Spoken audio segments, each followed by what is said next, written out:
Mortal Kombat Annihilation, a novel by Jerome Preisler based on a story by Lawrence Kasanoff and Joshua Wexler and John Tobias, and the screenplay by Brent V. Friedman and Bryce Zabel. Somebody's gotta remind this windbag, cheaters never prosper, Johnny said, stepping forward and flexing for battle. Shao Kahn, however, was one cheater who had come prepared. With a horrible ripping sound, the sky above the devastated landscape opened like a slit paper bag, the edges of the newly opened portal actually peeling back before Johnny's awed, disbelieving eyes. He watched in amazement as dozens of humanoid forms began to rain from the widening tear in the chronospatial fabric. Hooded outworld warriors armed with hand and foot spikes, hook chains, throwing stars, nunchaku, bow staffs, and other hand-to-hand combat weapons. He'd never seen before weapons that had not been devised by any earthly intelligence. The extermination squad spilled from the impossible hole in the sky, landing on their feet after executing a perfectly coordinated sequence of Tisu flips, fanning out around Raiden's small group of champions in a half-circle. Outnumbered, caught by surprise, Johnny Cage turned back to his fellows, his bravado suddenly failing. Guys," he said, "any volunteers?" Chapter 1. It isn't supposed to be like this, he thought. Cloud shadows gathering under the sun, blotting out the daylight. Dead birds, whole flocks of them, dropping from the sky, the feathers plucked from their carcasses, swirling like confetti in some madly festive slaughter. The wind howling like 10,000 demons, sweeping across the darkened landscape in violent gusts, uprooting bushes, tearing limbs off trees, flinging the trees themselves through the air as if they were weightless splinters. The ground heaving with agonized convulsions, fissures spreading across the crust of the world like jagged wounds, opening wide to suck down entire lakes and streams, leaving behind a dry, barren emptiness. No, not like this, Raiden thought again, standing there in the angry throat of the wind, his senses reeling from the inexplicable destruction that seemed to have gripped all of existence. Then, in the sunless sky above him, an eddy of deeper darkness spun off from the very clouds and descended to a bare stone overhang above Raiden. Growing, coalescing, taking on substance, Raiden felt a cold dread seep into his bones as he watched the apparition assume a distinctly human shape. He flipped through the air in a brazen display of physical prowess, landed on his feet, and stood gazing down from the ledge, a looming figure in a hideous mask and black exoskeletal battle armor. Evil seemed to radiate from him in tangible waves. Raiden stood there watching, his eyes filled with the terrible certainty that he was looking at the malign ruler of Outworld. "Shao Kahn," he muttered, "I should have known. The earth was created in 6 days," the warlord declared as if on cue, stepping forward to the edge of the outcropping. His voice echoed in Raiden's ears like apocalyptic thunder. "So too shall it be destroyed, and on the 7th day mankind will rest in peace." Raiden's eyes narrowed. More figures were materializing behind Shao Kahn, a royal entourage that might have been drawn from the world's collective nightmares. "Please welcome my generals," Shao Kahn roared with a flourish of his arms, clearly savoring the moment. He swept a gloved hand toward one of them like a ringmaster at some demonic carnival. The woman stepped forward, clad in leather, her grin a twisted line on a grotesquely distorted face, a face made all the more awful by the ghost of spoiled beauty that seemed to linger over its features. She seemed amused by the recognition in Raiden's gaze. Once he knew she had been Shao Kahn's reluctant queen, Sindel. He saw no reluctance in her now. "Shiva," Shao Kahn boomed, his arms still raised. The towering, four-armed woman beside Sindel nodded at Raiden. Why, he wondered, had the sorcerer called out her name and not Sindel's? "Mataro." Raiden heard the clatter of hooves and instantly recognized the horned, half-human creature rearing up before him as a Centauran warrior from the highlands of Outworld. Baraka, the bald, powerfully built mutant staring down at Raiden peeled back his lips to expose rows of meshing, razor-sharp teeth, gleaming blades of living, Organic metal simultaneously sprang from his arms like the claws of some monstrous jungle cat. Ermek, the last member of the group, was the only one of them who did not seem to be enjoying his master's haughty performance. Perfectly still and unblinking, he listened to Shao Kahn announce his name without any discernible reaction. Though red rather than black, his clothes were otherwise identical to the traditional garb of the ninja. A hood drawn over his head, the lower part of his face masked with a wide strip of cloth. His lightweight boots split at the toe to aid in stealthy movement. "This is not good," a man's voice said from Raiden's left. Raiden looked over at him. Johnny Cage, who had once made a career of fighting Hollywood villains in the movies, and been accustomed to having his battles end with a director yelling, "Cut," had learned the meaning of true courage during his recent adventures on Outworld, and it showed in his hard, determined eyes. "I thought our victory in Mortal Kombat closed that door for the next 1,000 years, Liu Kang said. Portal, the woman called Kitana corrected. Both young warriors stood to the right of Raiden Liu, a lean, whiplash-quick martial arts fighter of Chinese descent. Kitana, a dark beauty whose own royal lineage reached back through time and extra-dimensional space to Outworld itself. "What closes can also open again," Raiden said cryptically. "What does that mean?" This from Sonya Blade, an American Special Forces lieutenant who had joined the others to defend her world in the supernatural tournament called Mortal Kombat. Tall and athletic, she had Arctic blue eyes, wintry blonde hair, and an icy-cold attitude to match. "Somebody's gotta remind this windbag, cheaters never prosper," Johnny said, stepping forward and flexing for battle. Shao Kahn, however, was one cheater who had come prepared. With a horrible ripping sound, the sky above the devastated landscape opened like a slit paper bag, the edges of the newly opened portal actually peeling back before Johnny's awed, disbelieving eyes. He watched in amazement as dozens of humanoid forms began to rain from the widening tier in the chronospatial fabric. Hooded Outworld warriors armed with hand and foot spikes, hook chains, throwing stars, nunchaku, bow staffs, and other hand-to-hand combat weapons. He'd never seen before weapons that had not been devised by any earthly intelligence. The extermination squad spilled from the impossible hole in the sky, landing on their feet after executing a perfectly coordinated sequence of Tisu flips, fanning out around Raiden's small group of champions in a half-circle. Outnumbered, caught by surprise, Johnny Cage turned back to his fellows, his bravado suddenly failing. Guys," he said, "any volunteers?" Chapter 2, "There are many of them, but they do not think for themselves," Raiden was saying. "That is your advantage. Just a bunch of poor, mentally challenged assassins who will cut out your heart and eat it at their master's whim," Johnny thought, looking around at the deadly horde of Outworlders. Before he even realized what he was doing, he reached out for Sonya's hand and gave it a gentle squeeze. To his complete surprise and disbelief, she didn't pull away. "I will handle Khan," Raiden said. Though they stood only a few feet apart, Raiden's words hardly registered with Johnny. It was crazy, absolutely nuts.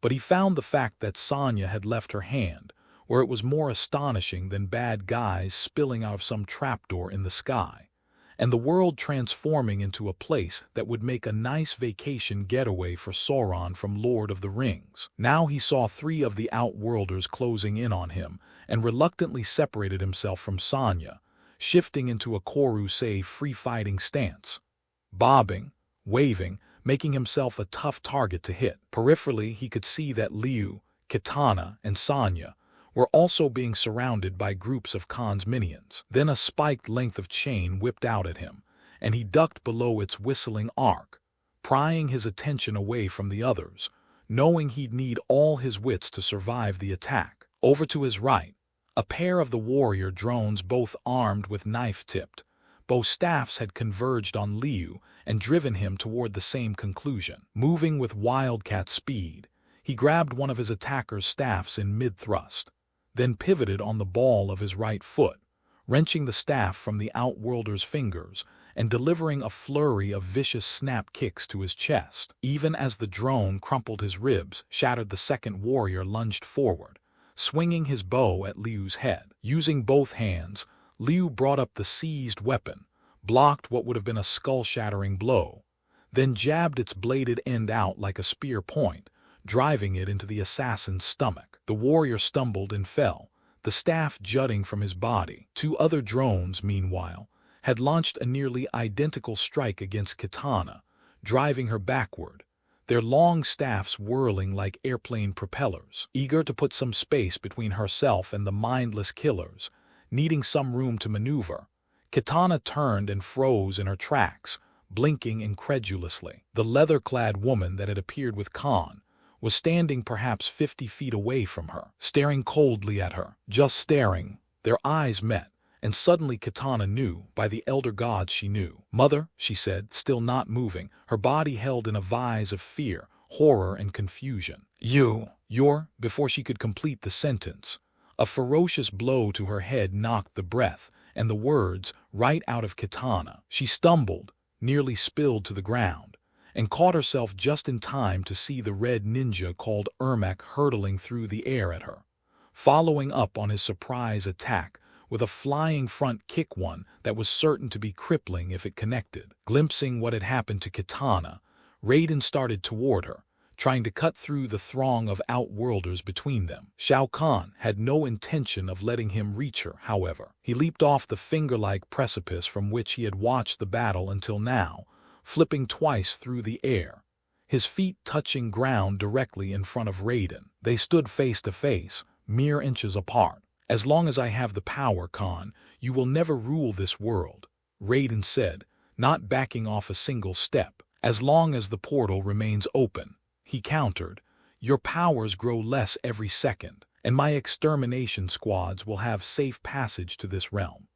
The two immortals began to circle each other, Khan swinging his arm as if it were a sledgehammer. Raiden shifted from side to side, avoiding the deadly blows, his Pakwa defensive technique frustrating Khan as he kept trying to connect. Finally, his anger flaring, Khan clashed his wrist guards together, ejecting sharp, needle-like spikes. Poised, focused, Raiden readied himself for the sorcerer's next move. A heartbeat after she and Johnny split up, Sonya had whirled to see the brutish half-metal, half-human warrior called Baraka pounding toward her, murder in his eyes, his claw blades gleaming. Sonya lashed out with a spinning crescent kick, but Baraka reacted far more quickly than seemed possible for someone his size, slipped underneath it, and swung his blades back at her. She jumped high to elude the strike, knowing full well those claws were capable of slicing her to the bone. Once again moving with unexpected swiftness, however, Baraka brought his foot up in a kick that knocked her legs out from under her and sent her crashing to the ground. Flashing his shark-like smile, he lunged forward to deliver his killing blow. "Why do I always get the ugly ones?" Johnny said. No sooner had he taken out one of the red ninjas than the Centauran Khan had said his name, was Mataro literally came hoofing toward him, his tail whipping in anticipation. Johnny had always wanted to own a horse, but he was telling himself this was way too ridiculous. That was his final thought before Mataro closed in and elbow smashed him to the ground. Quickly recovering, Johnny handspringed up and went at Mataro with a shadow kick, but Mataro blocked it with a slab-like arm and sent him reeling, his senses going into a dizzying tailspin. Snorting hot gusts of air out his nostrils, hooves beating the cracked and dusty ground, Mataro charged at him. Liu glanced to the left, glanced to the right, saw 3 or 4 outworlders rushing him from either side, and decided not to try bucking the odds. He launched himself into the air, flipped again, and came down easily on his knees and elbows several feet away from them. Unfortunately, there was precious little time for a breather. An inhuman shadow had fallen over him the instant he landed, eclipsing any relief he felt with sudden dread. He craned his beak up the long length of Shiva's body to a hideous face that promised only pain. Springing to his feet, Liu took the offensive, trying to land a rapid series of kicks, knowing he'd be torn apart in seconds if he allowed himself to get too close to her. Shiva's forearms became a blur of motion, repelling his attack. Liu's first kick, a roundhouse to the face, was blocked by an upper arm. A reverse kick to her stomach was blocked by a lower arm. His next try at connecting, a jump snap kick, was blocked by 3 of her arms, and then a 4th arm darted out and he felt a hand lock around his ankle. With a laugh like the grating of broken glass, Shiva effortlessly flung him into the air. Then, still rattling out laughter, she waited for him to fall back into her multi-limbed grasp, waited to finish him off. Kitana had seen Ermac coming in time to dodge his leaping kick, but he had twisted his nimble body in midair and fallen upon her like a spider descending from a web strand, entangling her in his arms and legs, defying all her efforts to break free. The struggle went on, with neither gaining the advantage for more than an eye blink, but Kitana could feel herself beginning to tire. Ermac seemed able to anticipate her every move, slipping them without DI letter FB03 CULTY, countering with fluid moves of his own, virtually coiling himself around her. Even her jiu-jitsu proved ineffective against his incredible fighting skills as he turned her holds and attempted takedowns back at her, finally throwing her to the ground, bringing up his right hand for a lethal strike. Enough! The word echoed over the ravaged battlefield, stopping the combatants in their tracks, tense, expectant, their attention caught by the sound of the forceful voice. All of them turned their eyes toward its source, toward Raiden. His own gaze, however, remained fixed on Shao Kahn.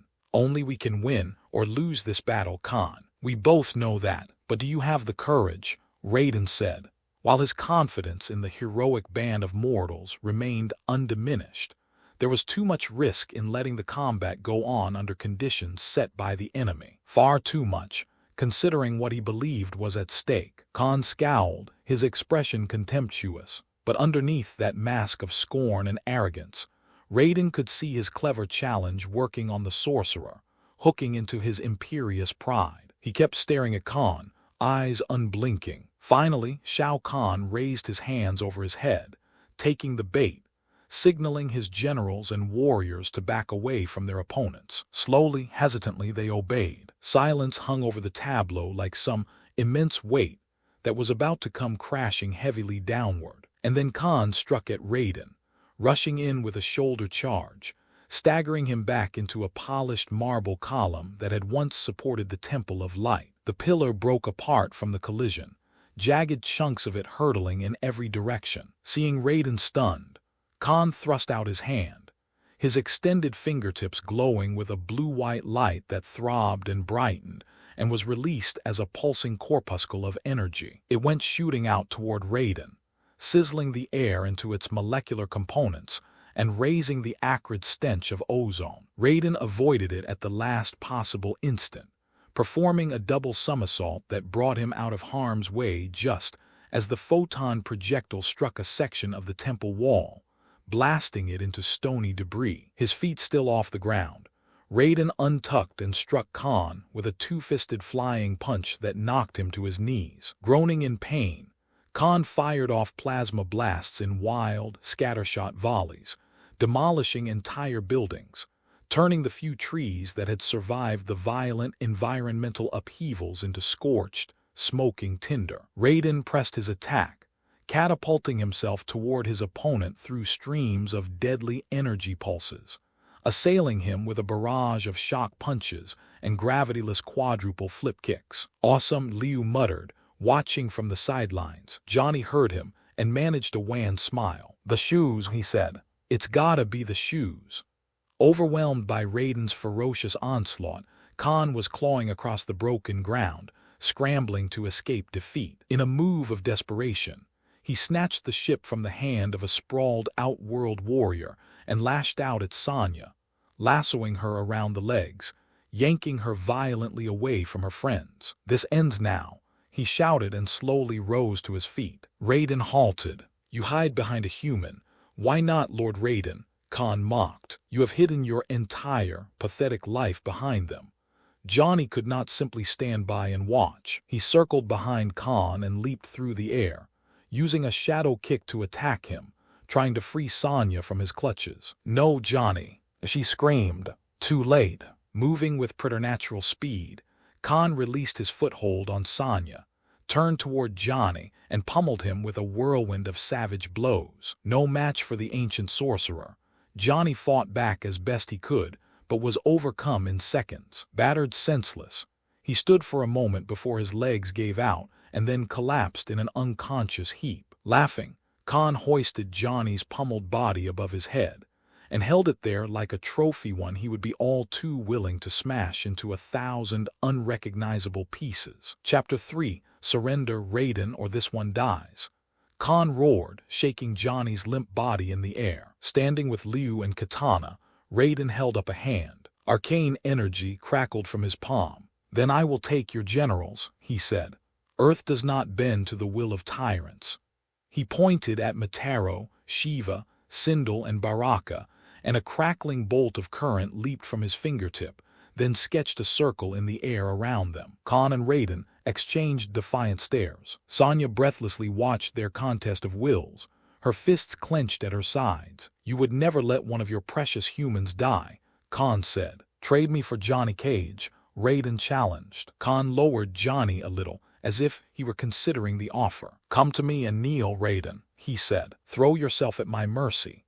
Raiden's eyes grazed those of Liu, Sonya, and Katana. "I have no choice," he said, answering their unspoken appeals. He released his mystic hold on the generals, the blue-white ring of energy around them vanishing as suddenly as it had appeared. "You fool," Khan said, and with a hateful scream flung Johnny downward. Johnny bounced off the ground, striking it hard enough to leave an impression in the dry, dusty soil. Then he rolled onto his back and lay very still, a low groan of pain escaping his lips, his limbs twisted at impossible angles. "Johnny!" Sonya cried out. She rushed over to him, her combat-trained eyes recognizing that he was gravely wounded even before she reached his side. As she knelt to lift his head off the ground, Khan's scornful laughter filled with a hatred that was almost sickening in its intensity. Shocked, Raiden started toward them, but had barely taken his first step when Khan released an energy blast that knocked him backward through the air. "Johnny," Sonya said,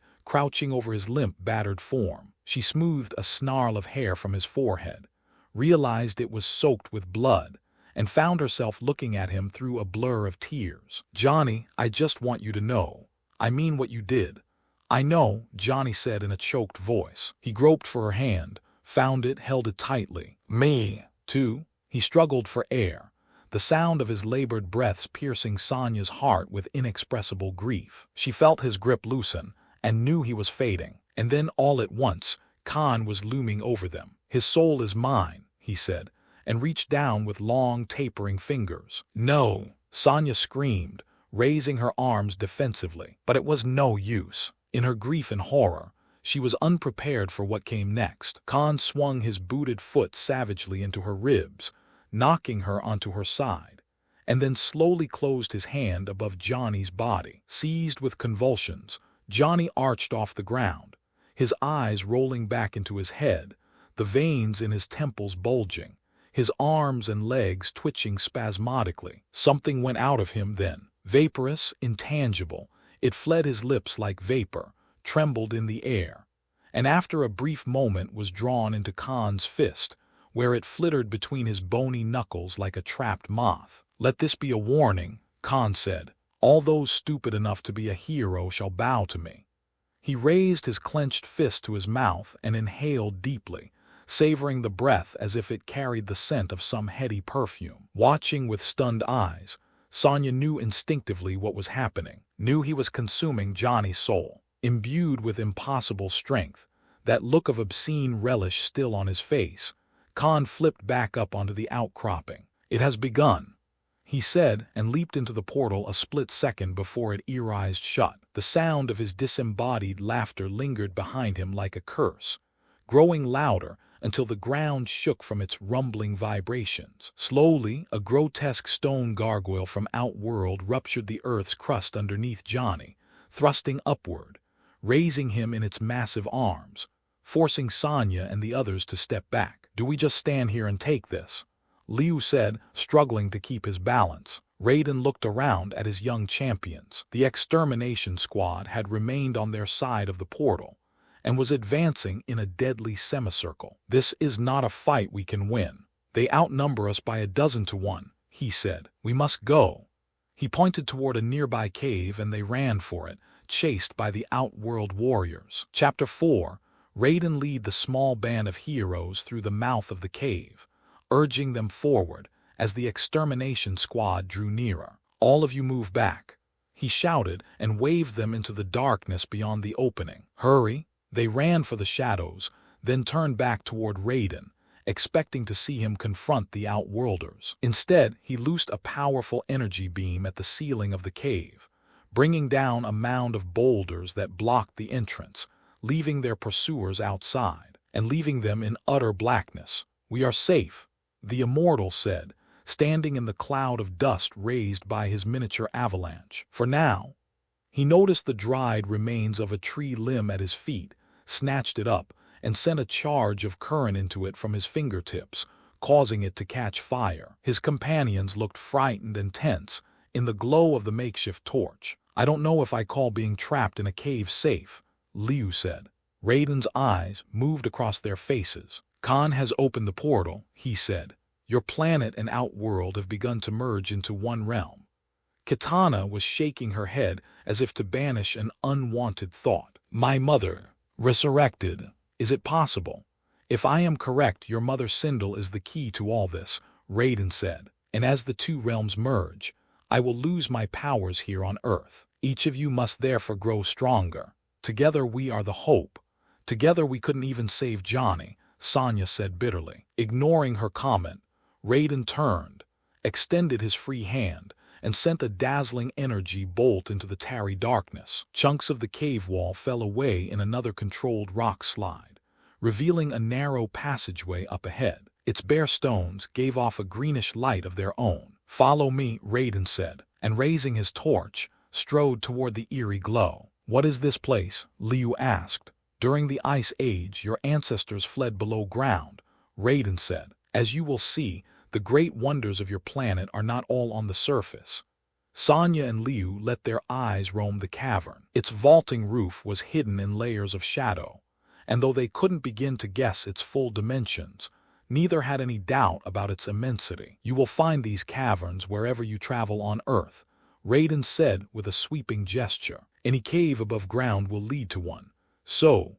Sonya asked, trying hard to sound unimpressed. Liu, meanwhile, had been quietly considering Raiden's words. "Are we splitting up?" he said after a pause. "We have no choice," Raiden said. "There is too much to do and very little time."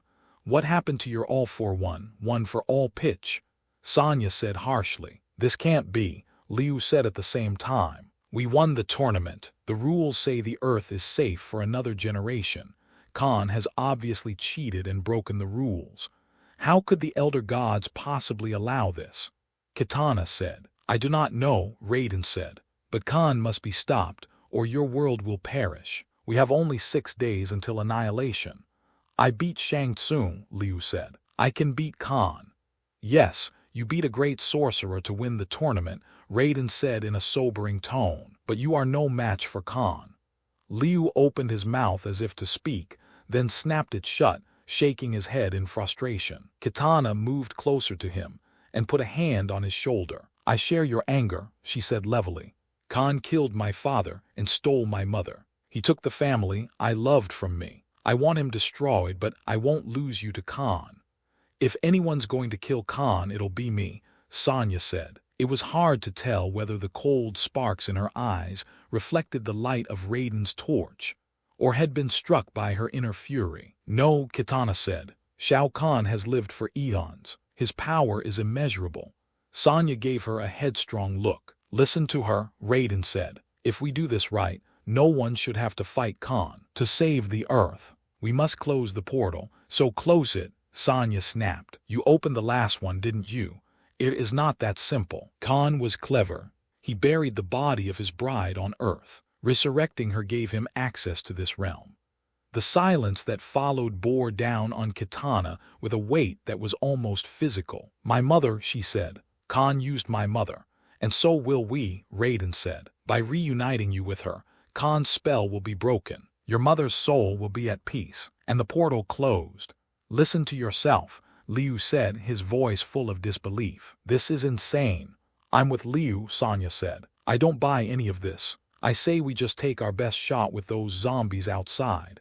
Raiden, we can beat them. Enough. Raiden interrupted, his voice loud enough to make them flinch. You feel your hearts racing. Adrenaline clouds your senses. You think you are ready for what comes next, but believe me, you are far from it. Silence again. This time it was crushing. Liu and Sonya deflated perceptibly, their eyes drooping, their shoulders sagging. Raiden observed their reaction and went on in a softer tone. I am telling you this for your own good. I have no powers in Outworld. We will all meet again in 2 days at the top of Mount Gaia. Hopefully by then we will be prepared for everything that lies ahead. And what exactly is that? Sonya asked. To get to Sindel, we will have to go through Khan's generals. His warriors will fight to their deaths. Or ours. What's so important about Mount Gaia? Liu asked. If we are in trouble, we can call on some old friends there. Raiden's eyes traveled over the faces of the others again. You will face unimaginable odds, formidable foes. Face it, we're screwed. Their jaws dropped as one. Raiden suddenly broke into an impish grin. Only a joke, relax, he said. You can't go into battle without a sense of humor.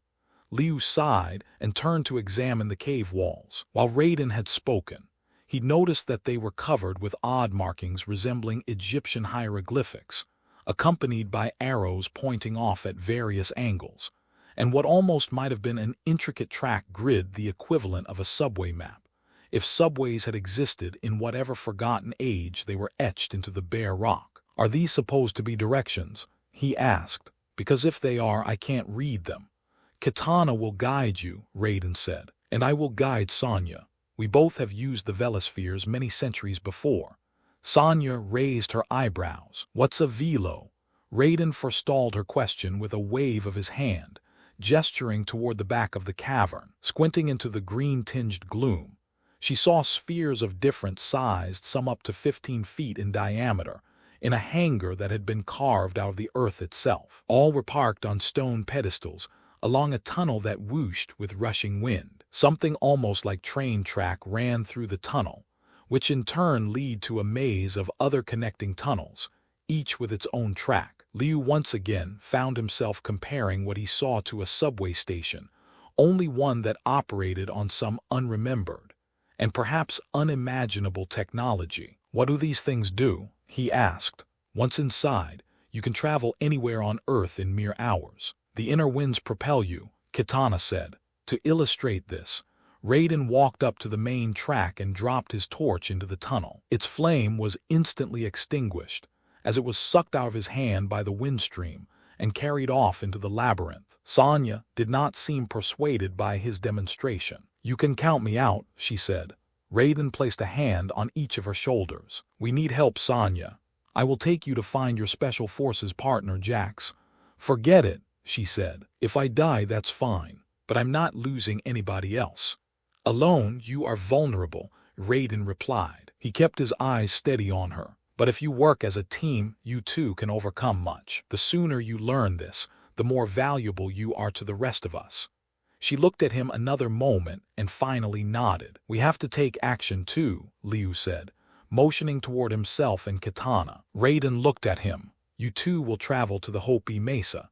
Liu's eyes were question marks. He was having enough trouble comprehending why their group had to split up without Raiden, adding this latest wrinkle to the situation. What purpose could there be in traveling to some god-forsaken place in New Mexico? As usual, Raiden seemed able to read his thoughts as quickly as they occurred to him. You did great last time, but you will need help for what we're about to face, he said. Seek out the counsel of one called Nightwolf. I will find the elder gods and demand answers for what Shao Kahn has done.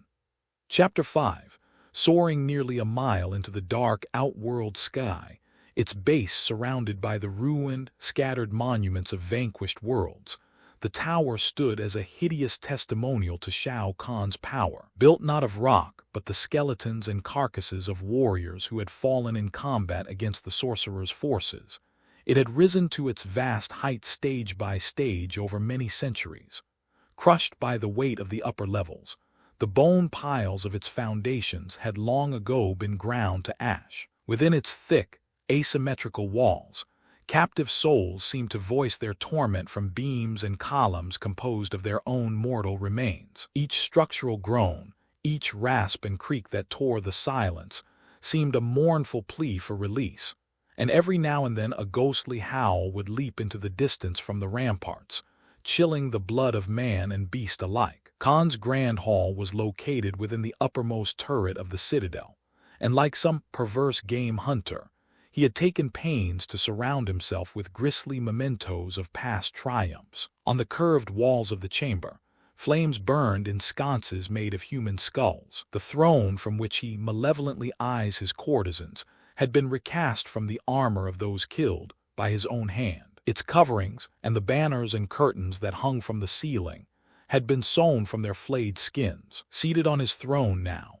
Kahn leaned over the armrest and dropped a long, segmented outworld worm into a glass tank at his side, then waited for it to be torn apart by the pair of Vulco crabs that scuttled toward it in a feeding frenzy. Though he enjoyed watching them attack the worm in what he chose to call his battle pit, the real entertainment would come when they began to fight over their stilt-witching food and savagely lopped off bits and pieces of each other. Before long, the tank would be filled with pulped innards, severed limbs, torn, mutilated eye stalks, and other sensory organs. "You think this is a game?" a voice said behind Kahn, causing him to turn from his voracious little pets with a start. The tall, cloaked figure of a man had glided up beside the throne, his shadow stretching to the hidden rafters, his black eyes gleaming like slivers of polished onyx from a face that was otherwise concealed by a draping hood. Though the room was without the slightest whisper of a breeze, flames danced and flickered in their skull brackets as he moved silently past them. "Father, where have you been?" Kahn said, his mouth twisted into a smile. "The portal is open. Earth is under attack. It is glorious." Those bright eyes remained inscrutable within the folds of the hood. "Tell me, did you make Raiden beg for his life before destroying him?" "Raiden is of no concern to us," Kahn replied, his smile shrinking around the edges. As long as, before Kahn could finish his sentence, a powerful hand shot out from underneath the figure's cloak and grabbed hold of his breast guard, lifting him partway off the throne. "You let him live." Kahn struggled vainly to free himself, but the iron grip just tightened on his battle leather. "Father Lord Shinnok, he could not be stopped. I have no use for excuses." Shinnok roared and flung Kahn across the room as effortlessly as if he were a child's rag doll. Kahn crashed against a wall in a tangled heap, gasping as the air went out of him. "We have broken the sacred rules to open the portal," Shinnok hissed. "If the elder gods learn of our plot, we shall both suffer the consequences." "I do not understand." Kahn gathered himself up off the floor, his face still contorted with pain. "How can you fear the elder gods? Until the 6th day has passed, we can take no chances with Raiden and his mortals. Do not underestimate the power of the human spirit. Do you understand?" Kahn nodded slowly. "I will not fail you, father. I have another plan for Raiden and his champions, a plan that will lead them straight to their destruction."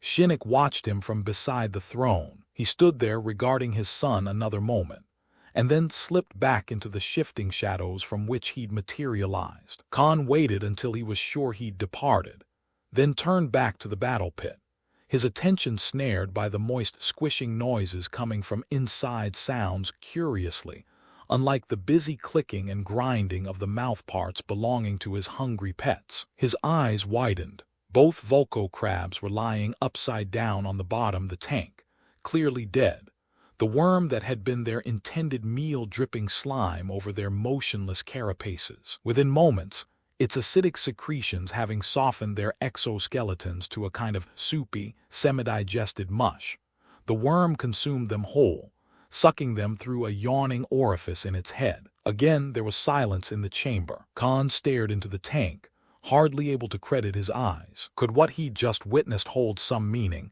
he didn't understand, some ominous significance that related to his father's warnings? He shook his head in vehement denial. It was a curious reversal, certainly. A fluke, but he was no believer in portents. Why take it as any kind of sign? Still, nothing like it had ever happened before, nothing. After a very long time, he pried his gaze away from the tank and strode out of the great hall, heading for the stairs that lead down to his war room. Several levels down, Khan's ruling council had assembled at a long table in the war room, a circular hall lined with crude tile mosaics depicting scenes of battle and carnage. All around them, guards in bionic armor stood at stiff attention, their staves and plasma lances upright, their eyes never shifting from the center of the room, alert for any command from their superiors. My squads have already claimed thousands of innocent souls on Earth, the masked general at the head of the table boasted,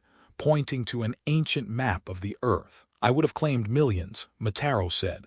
Shiva gave the Centauran a disdainful look. By now, you would be behind bars on display in a zoo. If the bars could keep you away, I would welcome it, Mataro replied. Her temper pricked. Shiva sprang at him, grabbing him around the neck with all four hands. Why Khan tolerates you two wretched mongrels I cannot fathom, but I will advise him to have you put to death as quickly as possible, Queen Sindel said, watching them in disgust. Oblivious to her comments, their struggle intensified with grunts and growls. They were still grappling minutes later, when Khan entered the room. Silence, he said, his angry tone of voice finally getting their attention. As they subsided, he strode to the head of the war table and faced the general. What is your report? 2 of Earth's best warriors have already been taken, the general said with open pride. Cabal and Stryker. And did you make them beg for their lives before you destroyed them?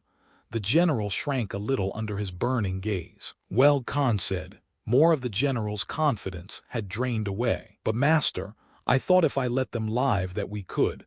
Khan's features suddenly clenched with rage, his eyes becoming fiery and inhuman. I have no use for excuses. He bellowed, and without warning lifted his war mallet off the table and slammed it into the general's midsection. Folding in half, the general went flying across the room, hit the wall and slid to the floor in a lifeless slump. The others at the table looked at him, stunned by his murderous outburst. It does appear I am in need of a new extermination general, he said. His voice had dropped in volume, becoming superficially calmer, but they could sense the fury just beneath the surface, threatening to erupt like a geyser of steam through a thin layer of topsoil. Mataro and Shiva exchanged uncertain glances. The dubious benefits of leadership aside, they had ample evidence of the risks lying in a broken heap in front of them. To die in duty, or here at my hand. Let the decision be yours, Khan said. The venomous look in Khan's eyes was enough to make Mataro think the better of his reluctance. Centaurans are known for their hunting prowess, he said hesitantly. As your general, I will hunt down every single human soul and spare no one. Mataro can't be trusted, Shiva said. Mataro having stepped forward, she did not want her loyalty to look weak by comparison. Long ago, I proved myself as the personal protector of Queen Sindel. Your orders are mine to follow. Was it not under Shiva's watchful eye that the queen killed herself? Mataro said, his words dripping with sarcasm. Khan looked between them, stroking his beard, clearly enjoying the conflict. At last he said, no. You are both too impetuous for such important work. Sindel will be my new general. He grinned meaningfully at Shiva and Mataro. Unless you have another point of view. Their eyes turned to the inert body of the extermination general, but they remained silent, his point of view being one that neither of them was at all anxious to share. Chapter SIX, entering the Velosphere with Raiden. Sonya was surprised to notice there were neither controls nor seats, and that feeling only intensified when the immortal began fastening leather straps around her wrists. You will be moving so fast. It will be as though you are not moving at all, he said. She cocked an eyebrow. That's comforting. Raiden turned so they were standing back to back and strapped himself in. On the platform outside the sphere, Liu was trying not to seem worried with only partial success. He inched closer to the contraption and grabbed hold of its frame. "What if Kitana and I don't make it to Mount Gaia on time?" "We will wait," Raiden said. "Without Kitana, we cannot close the portal. Are you sure there's no other way?" Kitana asked from where she stood beside Liu. "If there is, only the Elder Gods will know," Raiden said. He looked at Sonya, impatient to get underway. "Roll to your left." She shifted her weight, adding it to Raiden's, and with virtually no further effort the Velosphere rolled off its pedestal. Sonya realized the globe was spinning rapidly, although they were not, and assumed they were being stabilized by some sort of concealed gyroscopic mechanism. His concerns unallayed, Liu was still holding onto the vehicle as it teetered on the lip of the funnel track. "Wait," he said. "What if you are not at Mount Gaia, Raiden? Follow your instincts but trust no one, for you will be the target of all Khan's fighters," Raiden said above the noisy swell of the wind. "Remember, there are no rules this time." He tiled his head toward Sonya again. Once more, to the left. A moment later the Velosphere dropped down into the track, their clothes flapping around them in a tremendous wash of wind. Liu and Kitana stepped back and watched it rocket away into the darkness of a tunnel. "They are faster than I remember," Kitana said, half to herself. She turned to Liu. "I'm glad I am not alone." Liu took her hand in his and gave her a smile that he hoped looked reassuring. Then, together in silence, they started toward their own Velosphere, their backs pressed against each other. Liu and Kitana grasped their handles as the Velosphere abruptly stopped gimbaling in the windstream. "What's going on?" Liu said. "Where are we?" Kitana was peering out at an oncoming wall of tunnel vents. Above each opening was an iridescent hieroglyph. "The interchange," she said urgently, scanning the ancient symbols. "Roll to your right. Hard." Liu did as she told him and the Velosphere changed trajectory, angling right and down, and then popping into a lower tunnel vent, veering into its entrance so sharply it clipped the wall and shed a trail of rock fragments. The jolt caused one of Kitana's handles to break, hurling her into Liu's arms. "Liu," she said, clinging to him for balance, keeping one hand securely strapped.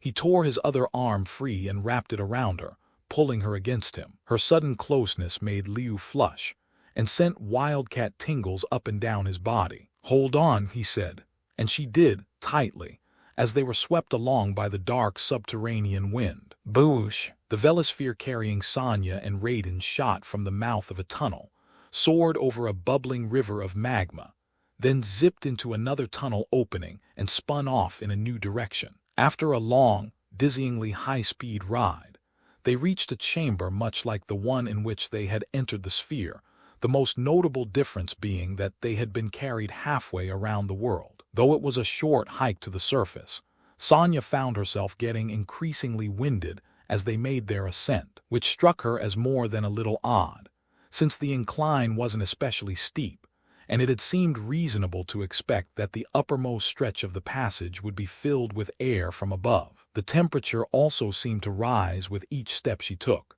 and by the time they reached the end of their climb she was covered with perspiration. Pausing beside Raiden in the mouth of the cave, Sonya was no longer merely breathing hard, but actually gasping. One look at the shimmering horizon told her why. As far as she could see, the terrain was a primordial, steaming hell, devoid of life, crisscrossed with rivers of molten rock and blanketed by a haze of volcanic ash and smoke. In the distance, a series of low metal buildings sent up darts of reflected sunlight. "You will take the same track back and turn where I showed you," Raiden said. "I'll figure it out," Sonya said, clapping her hand over her mouth. The sulfurous stench in the air was overwhelming. "Is it like this everywhere? With each hour that the merger grows closer, more of Earth will die." Sonya stood without response, squinting across the blasted flatlands. Then she started toward the faraway steel structures, knowing they housed the military complex where she would find Jax, scarcely able to believe that just days ago they had been surrounded by lush green fields of grass. "Sonya," she spared a glance back at Raiden. "I'm very sorry about Johnny," he said. "But it wasn't your fault. You need to remember that." She nodded silently, turned, and resumed walking. The square metal plate was hot from the unremitting sunlight, and Sonya felt her palms sizzle painfully as she brushed a film of sand off it, then began prying it open. It lifted easily, black tar spurting up around its sides, revealing a thick grating underneath. She flung aside the plate and went to work on the grating, hooking her fingers through the bars and heaving upward with all her strength. Within seconds it came loose, and Sonya was peering down into the entrance to a ventilation duct one that was darker than any of the underground tunnels Raiden had led her through earlier. As far as she'd been able to tell from a quick inspection of the area, it was the only way into the otherwise perfectly sealed compound. She squatted on her haunches, catching her breath. To her immediate right, the windowless military dome gleamed radiantly in the superheated air, its familiar appearance only emphasizing the transformation that had occurred everywhere else she looked. All around her lava moved across the terrain in burning, runny tributaries. Here and there she could see jets of steam erupting hundreds of feet in the air, spitting off glowy particles of ash and dust. Sonya's lips tightened into a resolute line. She couldn't afford to stay out in the open much longer, not unless she wanted to be spotted.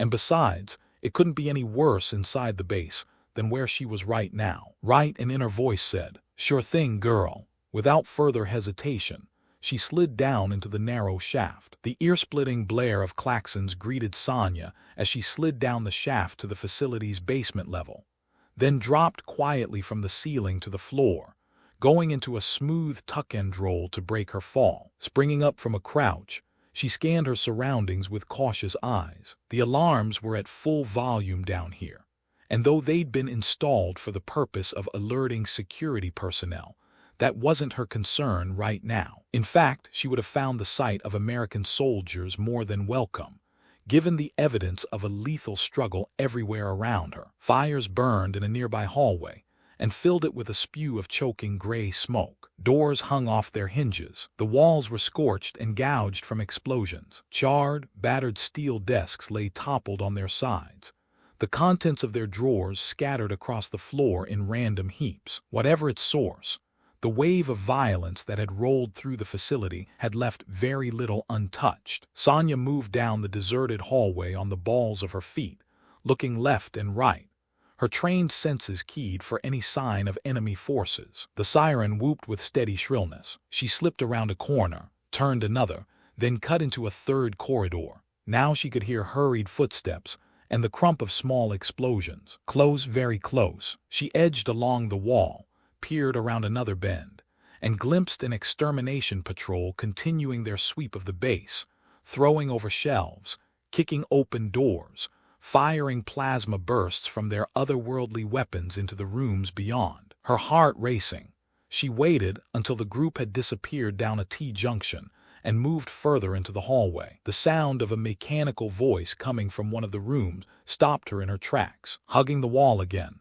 she approached it and peered warily through the entrance. A breath hissed out between her teeth. Inside the room, some sort of bizarre robotic ninja was hovering over a man in U.S. combat fatigues, a man who had been caught in a pulsing green energy net, the line of which was being held in the ninja's hand. Clearly the product of state-of-the-art cybernetic wizardry, the robot's slitted, inhuman eyes gave off the distinctive ruby-red glow of optical sensors. Wearing a hooded red gi, it looked as if it were designed to be the perfect martial arts warrior. Emotionless, tireless, without the limitations of flesh and blood. "I seek Major Jackson Briggs," it said, tightening the net with a hard jerk. Sonya watched with growing dismay. So the monstrosity was after Jax. It damn well figured, didn't it? The soldier produced a ragged groan of pain, but his expression remained defiant. "I am Sergeant Joseph C. Taylor of the United States Army," he said. "My serial number is 322. You now cease to exist," the cyborg said flatly, yanking the net again. Then, as the net began to brighten and hum before her eyes, Sonya realized that the cyborg's repeated jerks weren't merely tightening it, but somehow activating it. Whatever advanced nanotechnology had been applied to its creation went to work then, its fibers tearing through the soldier's clothes, heading straight for his flesh, buzzing louder and louder over the sound of his agonized screams. Sonya suppressed a rise of nausea and raced down the hall. There was nothing else she could do for the sergeant, but if she hurried and found Jax before the cyborg did, maybe she could spare him from enduring a similar fate. She sprinted from door to door, slamming open one after another, shouting Jax's name. At an abandoned nurse's station, she rifled through the scattered paperwork, searching for documents that might reveal his whereabouts within the facility. Nothing. She flipped through a register book and tossed it aside. Still nothing. She rummaged through a stack of papers in a desk drawer, scooping them out by the handful. Zip, zilch, nada. Then something caught her eye. Over to her left, a file cabinet with alphabetized tabs on the drawers. She sprang over to it, pulled open the drawer for the letters AG, flipped through the manila folders it contained, and found one labeled Briggs Jackson. Inside was an admission form with the room number he'd been assigned. Room 34, sublevel 1. Bingo, she murmured, and went flying down the corridor. There were 2 engraved metal plates on the door to room 34. One said Biotech Lab. The other had a circle with a diagonal line going through it over the words Authorized Personnel Only. Sonya pushed on through. Jax, a tall, muscular African-American with skin the color of strong Ethiopian coffee, lay unconscious on a chrome operating table under muted fluorescent tubes. He was bare-chested above the waistband of his green uniform pants, revealing lightweight cybernetic sheaths around his arms from wrist to shoulder. Banks of sophisticated computer consoles lined the walls, their flat-screen displays flashing through pre-programmed numeric sequences. Sonya moved quickly into the room and began working at his constraints. He stirred and opened a bleary eye. "Sonya," he said groggily, moistening his lips. Would you believe I was just dreaming about you?" "I'm not sure I want to hear about it," she said, and nodded toward his metal-encased arms. "What the hell have you done to yourself this time?" "Cybernetic strength enhancers," Jax said, his eyes slowly clearing. "Takes what you got and quadruples the muscle capacity." Sonya frowned. "You've got a real confidence problem, you know that." He let that ride. "What's going on? What are you doing here?" "The whole facility's been trashed by an extermination squad. They'll be here any second." "Extermination squad? All you need to know is they're trying to kill me." "And you, me. What the hell have I done? And where have you been, anyway?" This time it was Sonya's turn to ignore his comment. His questions could wait. The important thing now was to get on the move. Yet no matter how hard she strained against his metal bonds, they weren't budging. "Damn it, I can't get you free, Jax." "Okay, stand back," he said. "Let's see what I'm made of." She stepped away from the table and watched the strength-amplifying sleeves ripple and flex, almost like natural skin, their micro-thin circuitry interactive with Jax's own muscles and creating tremendous ergonomic gain. A moment later, the restraints burst apart before her unbelieving eyes. Jax sat up and grinned, striking a Hammy Charles Atlas pose. "Wish I had these in high school." Sonya didn't smile back. Instead, her mind flashed on what had happened to the sergeant down the hall. "Let's go," she said. Jax slid off the examining table and they ran for the door, but halted suddenly when they heard the sound of an explosion out in the corridor. Sonya motioned for Jax to hang back and peered around the entry wall. She instantly cursed herself for leaving Jax's file on the nurse's station. That same manila folder in hand, the cyborg was striding toward her along the hallway, trailed by a substantial contingent of exterminators. As it advanced, dozens of round, golf ball-sized seeker bomblets dropped from its abdominal launch cavity, rolled across the smooth linoleum floor to the doors on either side, and detonated on contact, their plastique charges blowing in the doors with powerful, concentrated explosions. With each penetration, several of the Outworld warriors went rushing through the doorway in tight search formation. Sonya ducked her head back inside the lab. "Look for another way out," she said, her eyes ranging around the room. "That thing, death, is the only exit," a synthetic voice said behind her. Her stomach tensing, Sonya whirled and saw the cyborg and a cluster of Outworlders surge into the doorway. "Major Jackson Briggs and Sonya Blade," it said, its hellfire eyes glowing. "Shao Kahn will be pleased." "What the hell is that?" Jax blurted. "I am an LK-4D4 Cyber Ninja prototype," the robotic stalker said. "Codename Cyrax." Sonya was sure she wasn't imagining its boastful tone, and for a moment wondered if that arrogance had been deliberately programmed into it. She took a deep breath, willing away her fear. She had noticed a glass supply cabinet over to her right, noticed a chain inside the cabinet. It wouldn't be much of a weapon against the inhuman horror in the doorway, but it beat what she was holding right now nothing. In one fluid motion, she backspringed over to the cabinet and smashed the glass panel with a precise, snapping kick. Then she snatched the chain off a shelf, wrapped one end around her forearm, and assumed a cat-like defensive stance. The Outworlders converged around her in a closing circle. Out of the corner of her eye, she could see Cyrax advancing toward Jax, knocking over the furniture and electronic equipment between them with easy sweeps of its arms. His eyes wide as saucers, Jax watched it tear a heavy steel counter off the bolts fastening it to the floor, then hurl it aside as though it were weightless. "Excuse me for asking, bro," he said, "but do I take it this ain't something we can talk about?" Chapter 7. Jax got out of the way barely in the nick of time. His question had no sooner left his mouth than Cyrax leaped at him with a flawless two-footed kick that sent him flipping over the operating table in retreat, astonished by the cyborg's speed and agility. Springing to his feet, Jax backed against the wall, shot a glance over each shoulder, and decided there was no room to run not fast enough anyway, meaning he'd have to take the direct approach. Jax lunged at his attacker, but was knocked out of the air by a rapid-fire sequence of martial arts moves as Cyrax landed an axe kick, a front kick, and a palm strike to his chest. The cyborg followed with more punches and kicks, scoring repeated hits to Jax's body and face. Jax tried to counterstrike, but his blows were ineffective, his unfamiliarity with the arm enhancers throwing off his aim and timing. A windmilling mallet blow intended for Cyrax's shoulder went wild,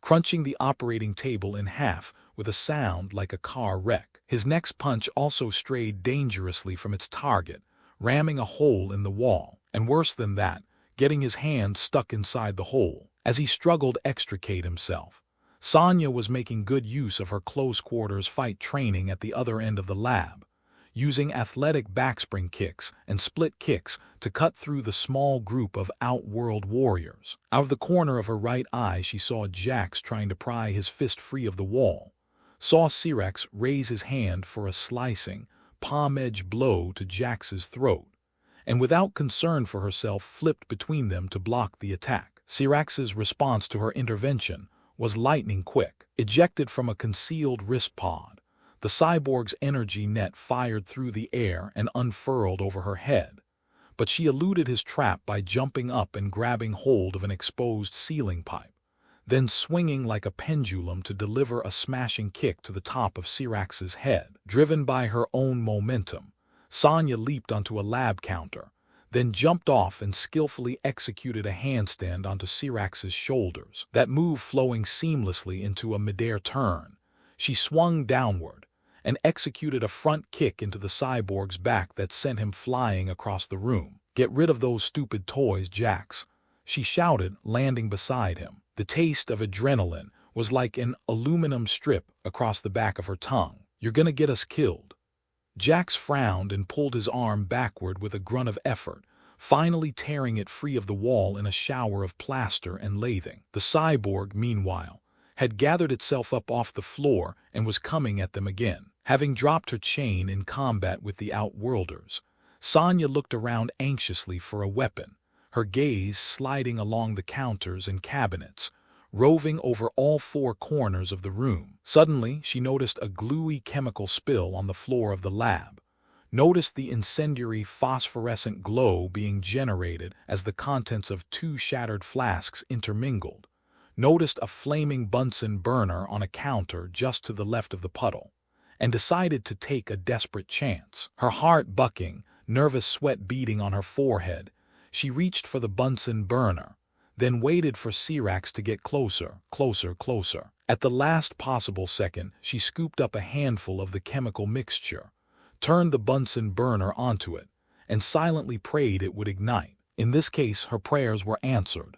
With a combustive flash and oxygen-devouring flume, the sticky glop burst into flame, clinging to Sirax like tar, enveloping the cyborg in a fiery cocoon. A moment later, it reeled backward to the floor, shedding brilliant orange fire drops and blobs of steel-blue smoke. Jack stared down at the charred, shoring out monstrosity, his mouth agape, his nostrils twitching from the acrid odor of fused metal, synthetic skin, and wiring. "I've never seen anything like this.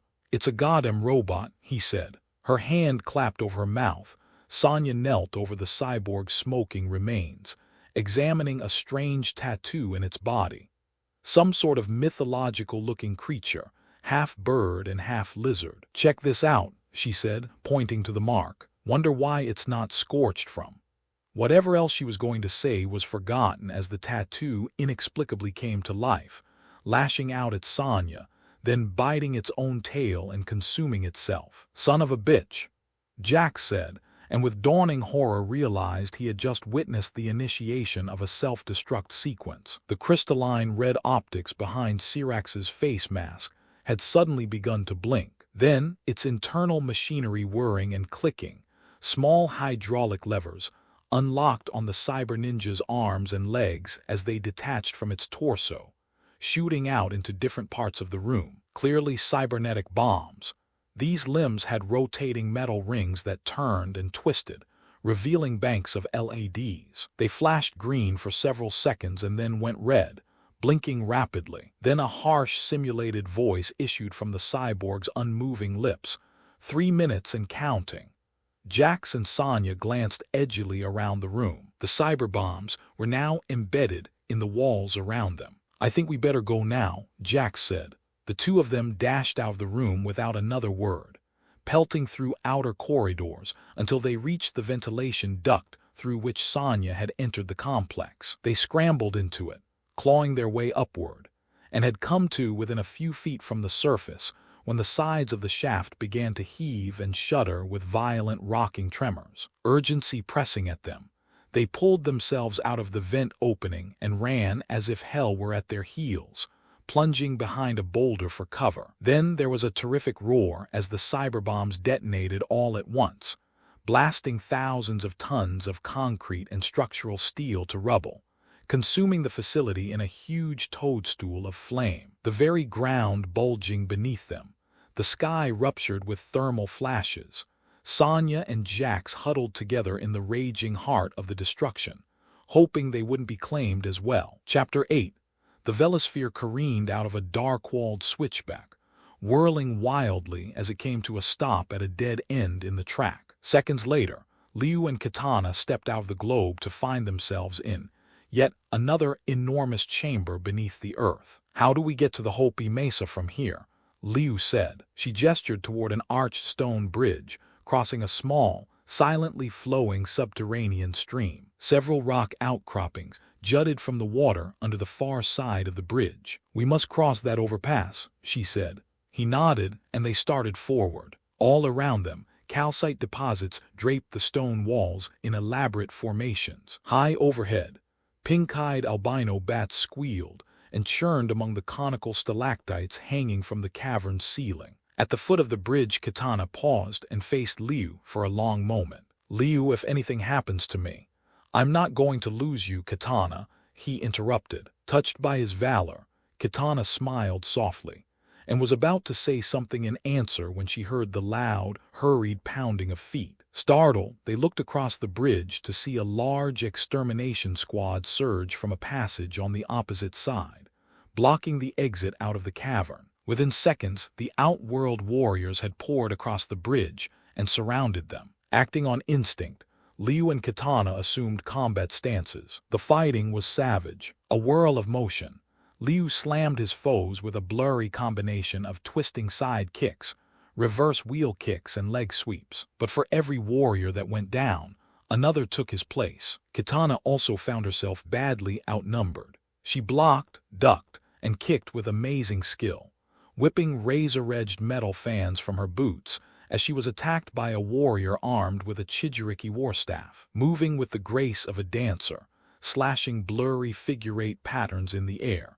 Kitana rotated the fans around her body to hold him off, then did an evasive backward somersault onto a stone overhang. But 2 more Outworlders were waiting for her there, and both bore high-tech plasma lances. Suddenly, an ice pole shot down from the cavern's roof and struck the fiercest of her opponents, knocking him off the ledge. Kitana glanced upward, her eyes widening with shock and recognition. Sliding down the pole was Sub-Zero, a blue-clad ninja she recognized from the Mortal Kombat tournament, an elemental with the power of cold, and loyal warrior of the Outworld wizard Shang Tsung. She had believed him dead, killed before her very eyes by Liu Kang. Silent as an Arctic night, Sub-Zero landed on the overhang and broke apart his ice pole with a series of sharp, focused kicks, hurling the spear-like sections at the Outworlders. They froze solid as they were struck. Below the overhang, Liu watched Sub-Zero with a mixture of astonishment, confusion, and relief, barely able to credit his eyes. It was beyond him how Sub-Zero's resurrection was possible, but he had no doubt at all that his appearance had turned the tide of battle. No doubt at all that the Outworlders were suddenly afraid. Fighting with renewed confidence, he quickly overcame his opponents and leaped onto the rock shelf to join Kitana. "Go, there will be others," Sub-Zero said to them. Liu eyed him warily. "I killed you in the Mortal Kombat tournament." "You killed my older brother," Sub-Zero replied. Liu was confused. "And still you help us?" "No, I helped her." Sub-Zero cocked his head toward Kitana. "Khan believes she's the key to stopping his plot." "You've been following us," Kitana said. "Why?" Sub-Zero was looking past her toward the bridge. "You don't have time to ask questions, princess," he said. He looked around in dismay, his mouth abruptly snapping shut. Without warning, the earth had begun to rumble with seismic tremors. They spread and intensified with sickening rapidity, almost jolting Liu and his companions off their feet. Jagged cracks appeared in the cave walls. Large chunks of stone shook free of the ceiling and came spilling onto the overhang in a deadly hail. Before Liu's horrified eyes, a long section of the bridge crumbled away and splashed into the spring. Then a crevice split the churning waters, and a massive Outworld statue pushed up from below, surrounded by a pool of flaming lava. Liu reeled as another spasm tore through the earth, steadying himself within a hair of the overhang's drop-off. He backed toward the wall, breathing hard, the sound of his heartbeat swelling in his ears until it seemed louder than the tremors around him. Whether the quake had been caused by vibrations from the underground combat, the continued, violent merging of worlds, or both, he was certain of one thing: the chamber was about to come down around their heads. "How do we get to Nightwolf now?" he said, staring at the partially collapsed bridge. Kitana turned to Sub-Zero. "You must use your powers," she said. "We have a common enemy, but we cannot stop Khan without your help." Sub-Zero considered her request in silence, his eyes unreadable. At last he nodded, moving up to the edge of the shattered overpass. He extended his hands in front of him, concentrating, his fingers quivering slightly as the ambient moisture around them drew into little clouds of condensation, hardened into frosty crystals, and then began coalescing into a wide, flat sheet of ice that arced out to close the broken span. All this happened in a split second, making it appear to Liu and Kitana as if the ice bridge had flowed, solid and fully formed, from his hands. Now he stepped off the ledge, motioning for Liu and Kitana to follow him, leading the way to the far side of the stream. They were nearly across when a thin, leathery rope hissed up from the flaming gorge below them and coiled around the bridge. An instant later, a ninja in yellow and black flipped onto the span, using the rope to pull himself up from below. Liu's eyes grew large as he realized that the rope was snapping at his feet, with the fanged, wedge-shaped head of a serpent, that it was, in fact, a monstrous living thing, and that the man at the end of it was the Outworld warrior named Scorpion, yet another of the adversaries he'd supposed destroyed in Mortal Kombat. Unless, of course, everyone on Outworld had an identical older brother, he thought. "Scorpion," he shouted, his voice full of astonishment. "What do you want with us?" Scorpion's only response was to shoot another snake rope from his palm. It whipped out a katana and wrapped around her waist. She pulled against it, putting her entire body into the effort, but the footing was too slippery, and she went skidding helplessly over the ice bridge, unable to regain her traction. Before Liu could do anything to stop him, Scorpion yanked Katana toward him and teleported away, taking her along as he faded into thin air. "No!" Liu screamed, reaching out for her. "Katana!" But he was too late. It was like trying to hold onto the afterimage one sees after flicking off a television in a darkened room. Both were already gone. Liu looked at Sub-Zero with a kind of impotent dread, massive chunks of stone crashing down around him, the bridge under his feet beginning to melt and weaken from the heat of the rising lava. "I've got to find Katana," he said. "Where could he have taken her?" "Khan wants you to go after her," Sub-Zero said. "Don't, but without Katana it's over. We've lost, and there's no way to. You were on your way to find help." Sub-Zero interrupted, perfectly calm despite the inferno raging around him. "Stay your path. How do I know I can trust you?" Liu said. "You don't," Sub-Zero replied cryptically and backed across the bridge. And then he vanished as mysteriously as he'd appeared, the shadows of the cavern seeming to rearrange themselves around him. Scared and confused, terribly alone, Liu hurried toward the passage leading to the surface. Chapter 9. Tilo's Roma Ulayar in Hodis. Nestled in the Himalayan foothills, its entrance flanked by columns that had been cut into the base of a soar, cloud-soaked mountain, the temple had been ancient when those majestic slopes were young as had the man who knelt within it, his head bowed in reverence, his lips whispering a prayer in a language that had not been spoken on earth for millennium. Akkadi's Torum Margato Loranu Meklos.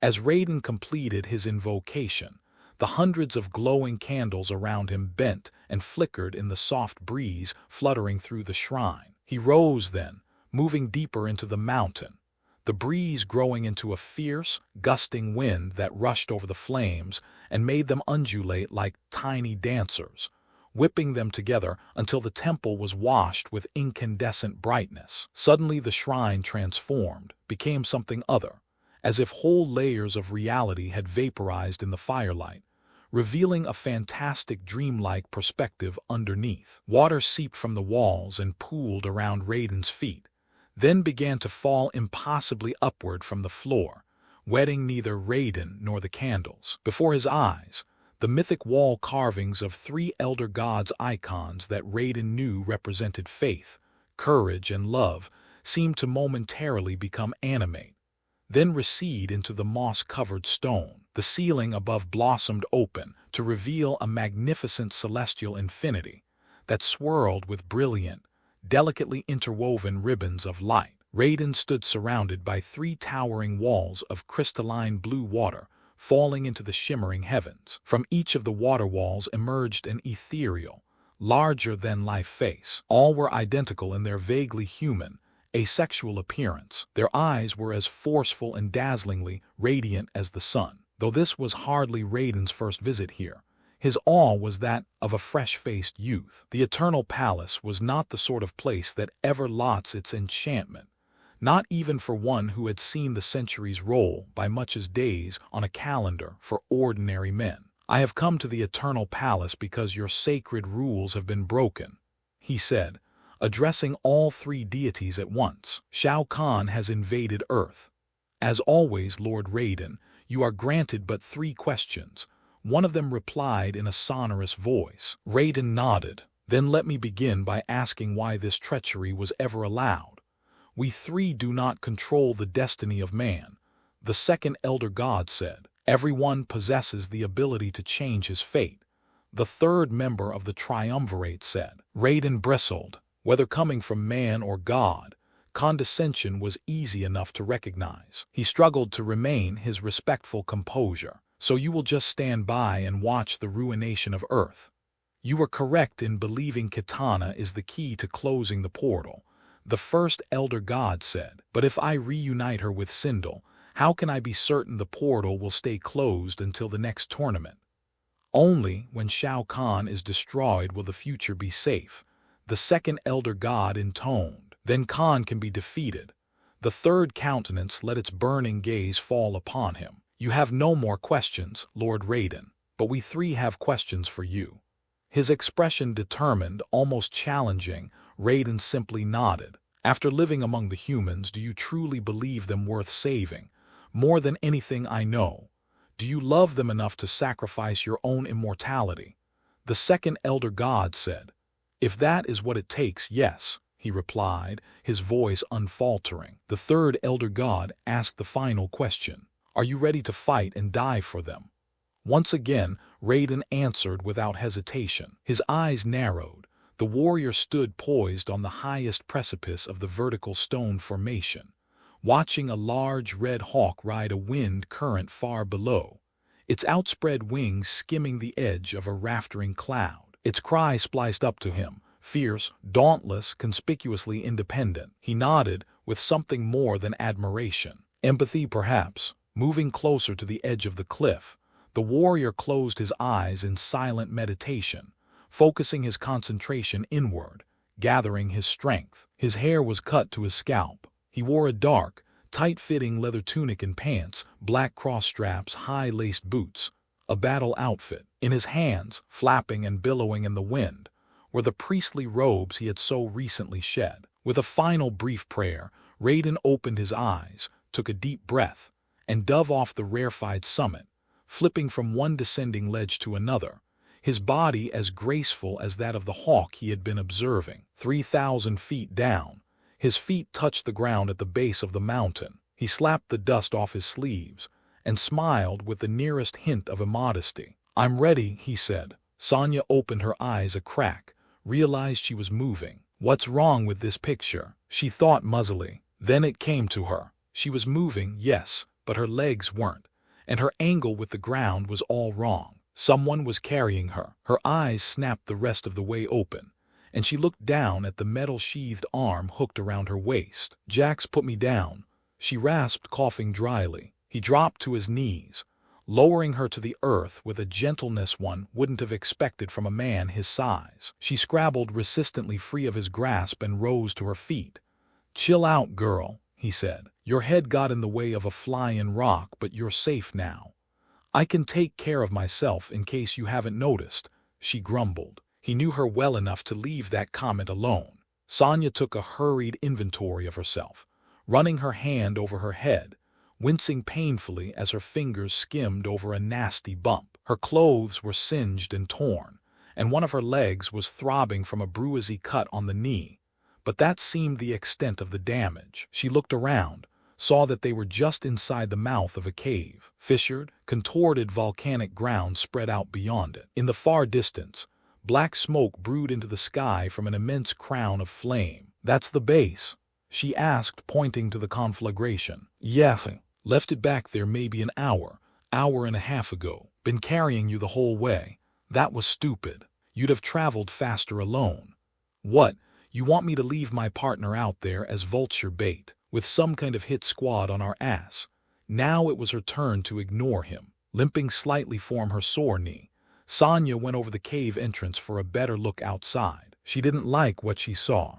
A mile away, close to a dozen surviving members of the extermination squad were heading toward them across the flatlands, their imposing figures silhouetted by the burning remains of the army installation. The fire itself was spreading in an unchecked tide, igniting the tar and lava bleeding up from the cracked earth. All right, forget compassion, Jax said, still unaware of the gaining posse of Outworlders. I want some answers from you before you go and get yourself wasted. Like, for instance, where you disappeared to. I mean, we were in the middle of an operation and you left me high and dry. Sonya sighed. As members of a special warfare team, they had been in China stalking an Asian crime boss when she was plucked away by Raiden to fight in the Mortal Kombat tournament. But she would need hours to explain that, and from the look of things outside, they didn't even have minutes. We've got bigger problems than our past, she said, turning from the cave entrance. We've got to keep moving. Trying not to show how much trouble her leg was giving her, She moved hurriedly past Jax toward the shadowy back exit of the cave. "This is what really gets me about you," Jax complained. He took a quick peek outside, then caught up with Sonya and stepped in front of her, holding out his palm in a stop gesture. "You're gonna have to go through me unless you come clean." They faced each other a moment in tense silence. "Have it your way," she said at last and shrugged extravagantly. "The world's being invaded by Shao Kahn." "Happy now, Shao Kahn. What the hell country is that?" Sonya expelled a long breath, grabbed both of Jax's enhanced arms, and looked straight into his eyes. "Jax, those guys out there are warriors. From another place or another time, I'm not sure which, but all you really need to know is that their job is to kill us." The only word Sonya could think of to describe Jax's expression was one her grandmother had used way back when: flabbergasted. "Goddamn girl, what have you gotten us into this time?" "Look," she said, "it gets a little complicated, but basically me and some friends kicked Shao Kahn's ass, and let's just say he's a real sore loser." As Jax stood there shaking his head, Sonya pushed past him into the darkness. "We have to go now. Into a dead-end cave," Jax said, stalking after her. "I'm sorry, but I don't got a death wish like you." She paused several yards ahead of him, letting her eyes adjust to the deeper darkness. "Jax," she said, "some things you just gotta see for yourself." "Is this for real?" Jax asked, looking around at the arcane machinery of the Velosphere's hangar. His mouth was a perfect gaping O. "Why don't you ask them?"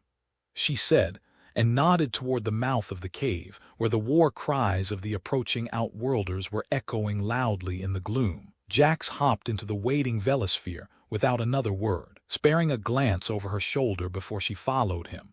Sonya saw that the warriors were already through the cave entrance and racing in their direction, their faces warped and ghastly in the pale green glow coming from the walls. "I take it Amtrak's out of the question," Jax said, strapping himself in. Sonya peered out through the globe's entry port. Now the Outworlders had split into two groups, one of them pouring into the wind tunnel track and rushing for the Velosphere, the other circling around to the hangar. They were about to be surrounded. "Just do what I say. Lean hard to the right." Now, Jax didn't put up an argument. A moment later there was a rush of air, and they were swept down the track to safety. Chapter 10. Liu stood under a seamless night sky that stretched toward the horizon like a velvet cloth, the torch in his hand spilling daubs of feeble light over his features, but doing little to push back the darkness. "Go deep into the night," the medicine man had advised him. "You will not find the Nightwolf. He will find out." That had been many hours ago, when there still was some light left to the day. After leaving the cave, Liu had found himself in a barren, wind-scoured desert marked only by humpbacked ranks of sand dunes trooping off into the distance. And an eternity away, the three graduating, horn-like spires of what he believed was the Hopi Mesa, the dry air searing his skin, using the far-off mesa to guide his bearings. He had trudged through that sun-baked emptiness for a long time, his limbs growing heavier with each step he took. An American Indian with long white hair and skin like old rawhide, the medicine man had appeared out of nowhere. Well, that wasn't exactly true. He had, in fact, stepped from behind a clump of scrubby mesquite, while Liu was resting in its pitiful shade. "How did you?" Liu had said, snapping to his feet, and answering neither his spoken nor unspoken questions.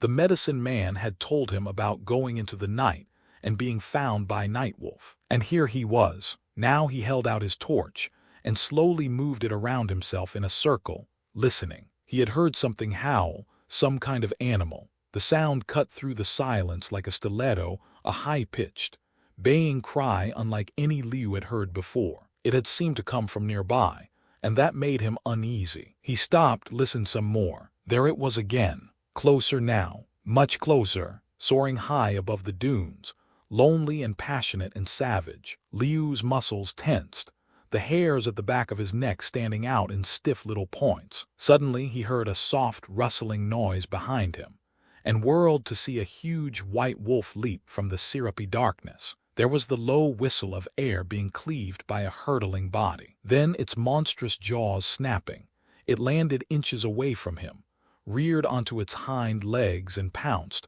throwing him backward to the ground. Liu thrashed underneath it, but his efforts to struggle free were in vain. The creature was too heavy, too powerful. He was pinned down, unable to move, certain it would sink its fangs into his flesh at any moment. Then the impossible happened. With its snout inches away from his throat, the wolf began to waver before his eyes, its shape shifting, melting into another form, that of a young, Native American man. "Pretty cool, huh?" he said, smiling. His face was so close their noses almost touched. He hopped off Liu and pulled him to his feet. Liu was stunned. "Who are you? How did you do that, huh?" "Wouldn't you like to know?" the stranger said. About the same weight and height as Liu, with a shock of gleaming black hair. He wore a traditional patchwork vest over a Stone Temple Pilot's t-shirt, blue jeans, and lizard skin cowboy boots. A tomahawk hung from a loop on his belt, and a pair of iridescent Oakley sunglasses hung from the collar of his tee by one of the stems. Liu gave him an appraising look. There was something in his dark brown, almost black eyes, an unmistakable depth and strength. "You're Nightwolf, aren't you? The one Raiden sent me to find?" The mysterious young man neither confirmed nor denied this. He circled Liu, sizing him up much as Liu had just done to him. "So you're Raiden's prodigy," he said. "I've seen better." Liu blinked, indignant. "Don't sweat it," the stranger said. "I've also seen worse. If you really are Nightwolf, you know that I won the last tournament," Liu said in a defensive tone. The man shrugged, amusement flashing in his eyes. "The tournament had rules. This time anything goes." Liu frowned, tired of his flip, ambiguous replies. "You're no older than I am. What can you possibly teach me?" The stranger's face suddenly turned serious. "The body before you may have low mileage, but my soul has been handed down through generations, dating back to the time before the ancient tribes split," he said. "What does all this have to do with stopping Shao Kahn?" After the ice melted and the ancient tribe of one spread out across the globe, each people was given a battle secret to keep the playing field even, as they say. The keeper of this secret forever lives on sacred land, which is where you now stand. Liu remained skeptical. "You're telling me you are the keeper of your people's secret?"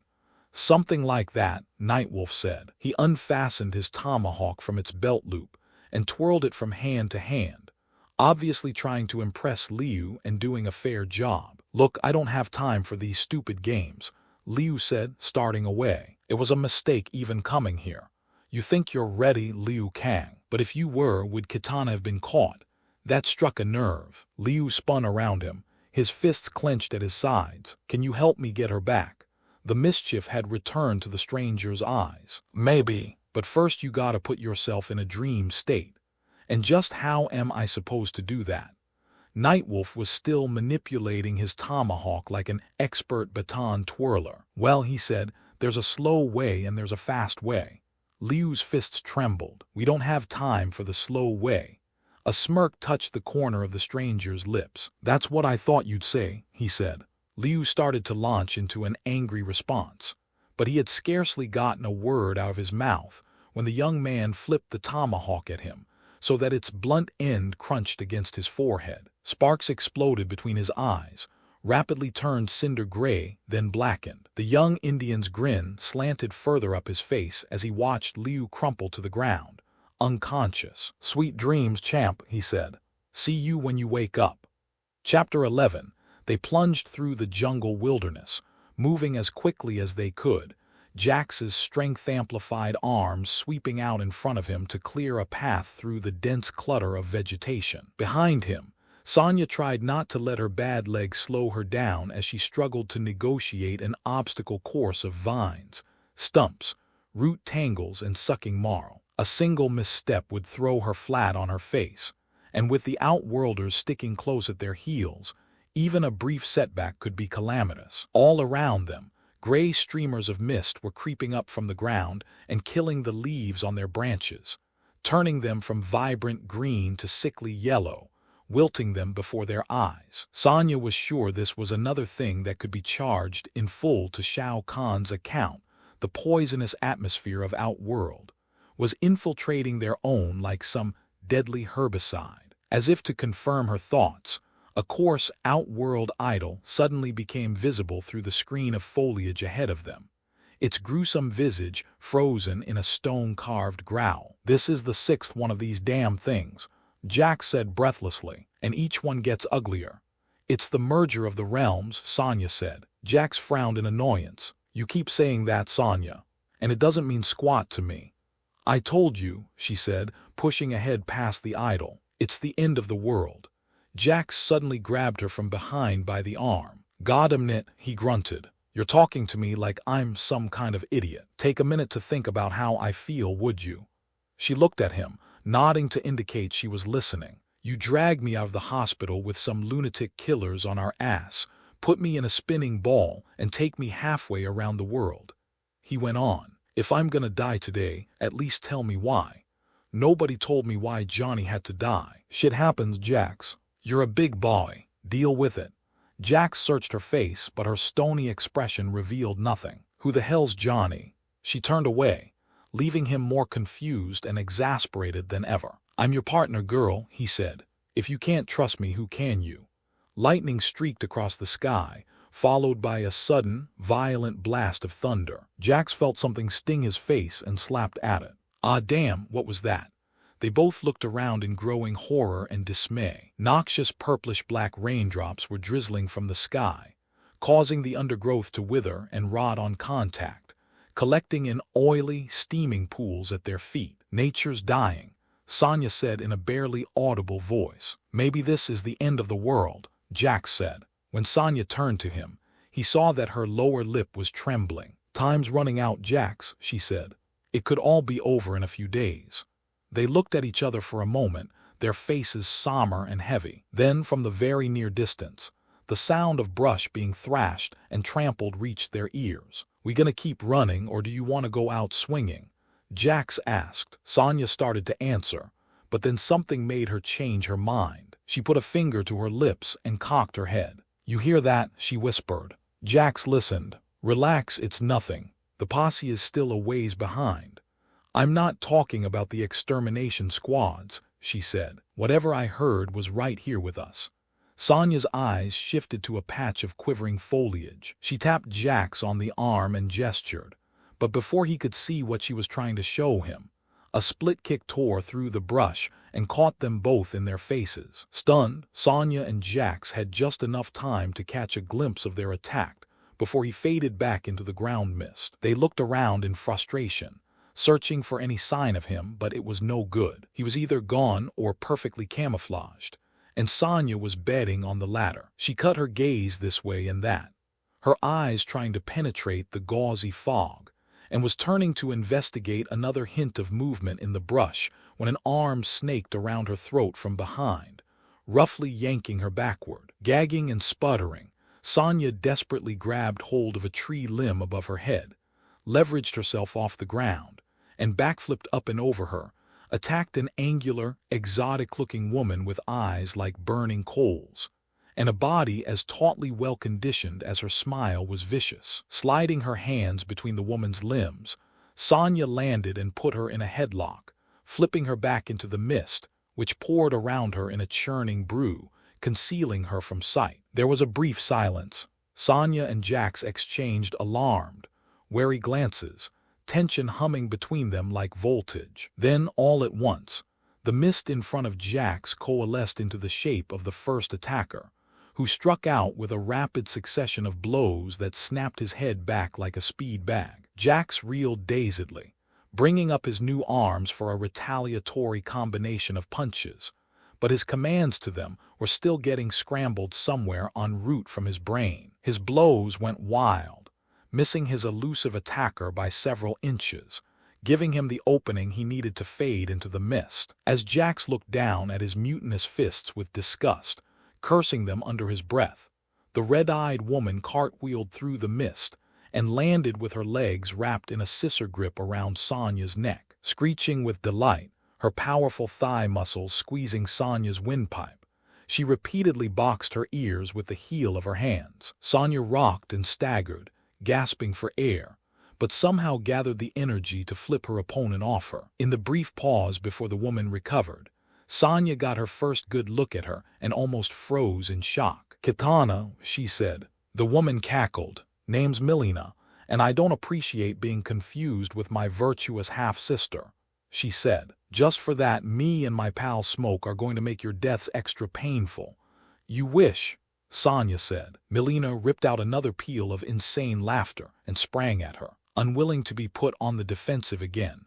Sonya drove forward, but Milena was a hair faster. She caught Sonya in midair with a ferocious spin kick, then went flipping back into the mist, her evil laughter echoing through the jungle. Smoke simultaneously took form out of the rippling curtain of fog, almost as if their moves had been choreographed. He stepped into plain view and assumed a fighting stance, a three-pronged spear snapping from a metal panel in his chest and shooting out at Jax's ribcage. Another cyborg, just like the one back at the lab, Jax thought, which explains how he can turn himself into, well, smoke. He raised his arm across his chest, parrying aside the spear a moment before it would have impaled him. Although his arms had finally done what he wanted them to, Jax wasn't all that certain they wouldn't go haywire again. Before they could act up, he grabbed hold of Smoke's spear, and with a tremendous show of strength, pulled the cyborg toward him and connected with an uppercut that sent Smoke sailing across the thicket. But the mechanical combatant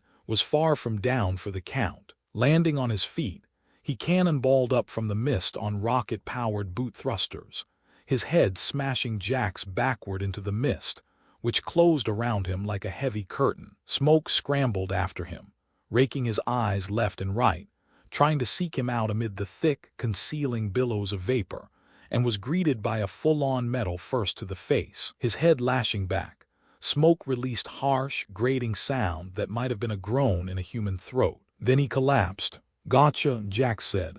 "Gotcha one good." Sonya and Milena, meanwhile, remained locked in a death struggle, barreling on the ground after a fierce exchange of kicks and blows. Rolling on top of Sonya with a snake-like hiss, Milena whipped a sigh from a concealed harness and thrust it down at Sonya's face. Sonya bucked and reared underneath her, mercifully slipping the attack and knocking Milena off her perch. As Milena tumbled to the ground on her back, Sonya grabbed the sai out of her hand and then brought the shortstaff down across her windpipe, pressing down with all her strength until her arms and legs stopped flailing and went limp. She was still bearing down on the lifeless body when a hand suddenly fell on her shoulder. "Hey, relax," Jax said. He nodded toward the pulverized snarl of metal, synthetic flesh and circuitry that had been his opponent. "It's over, Sonya. We beat them."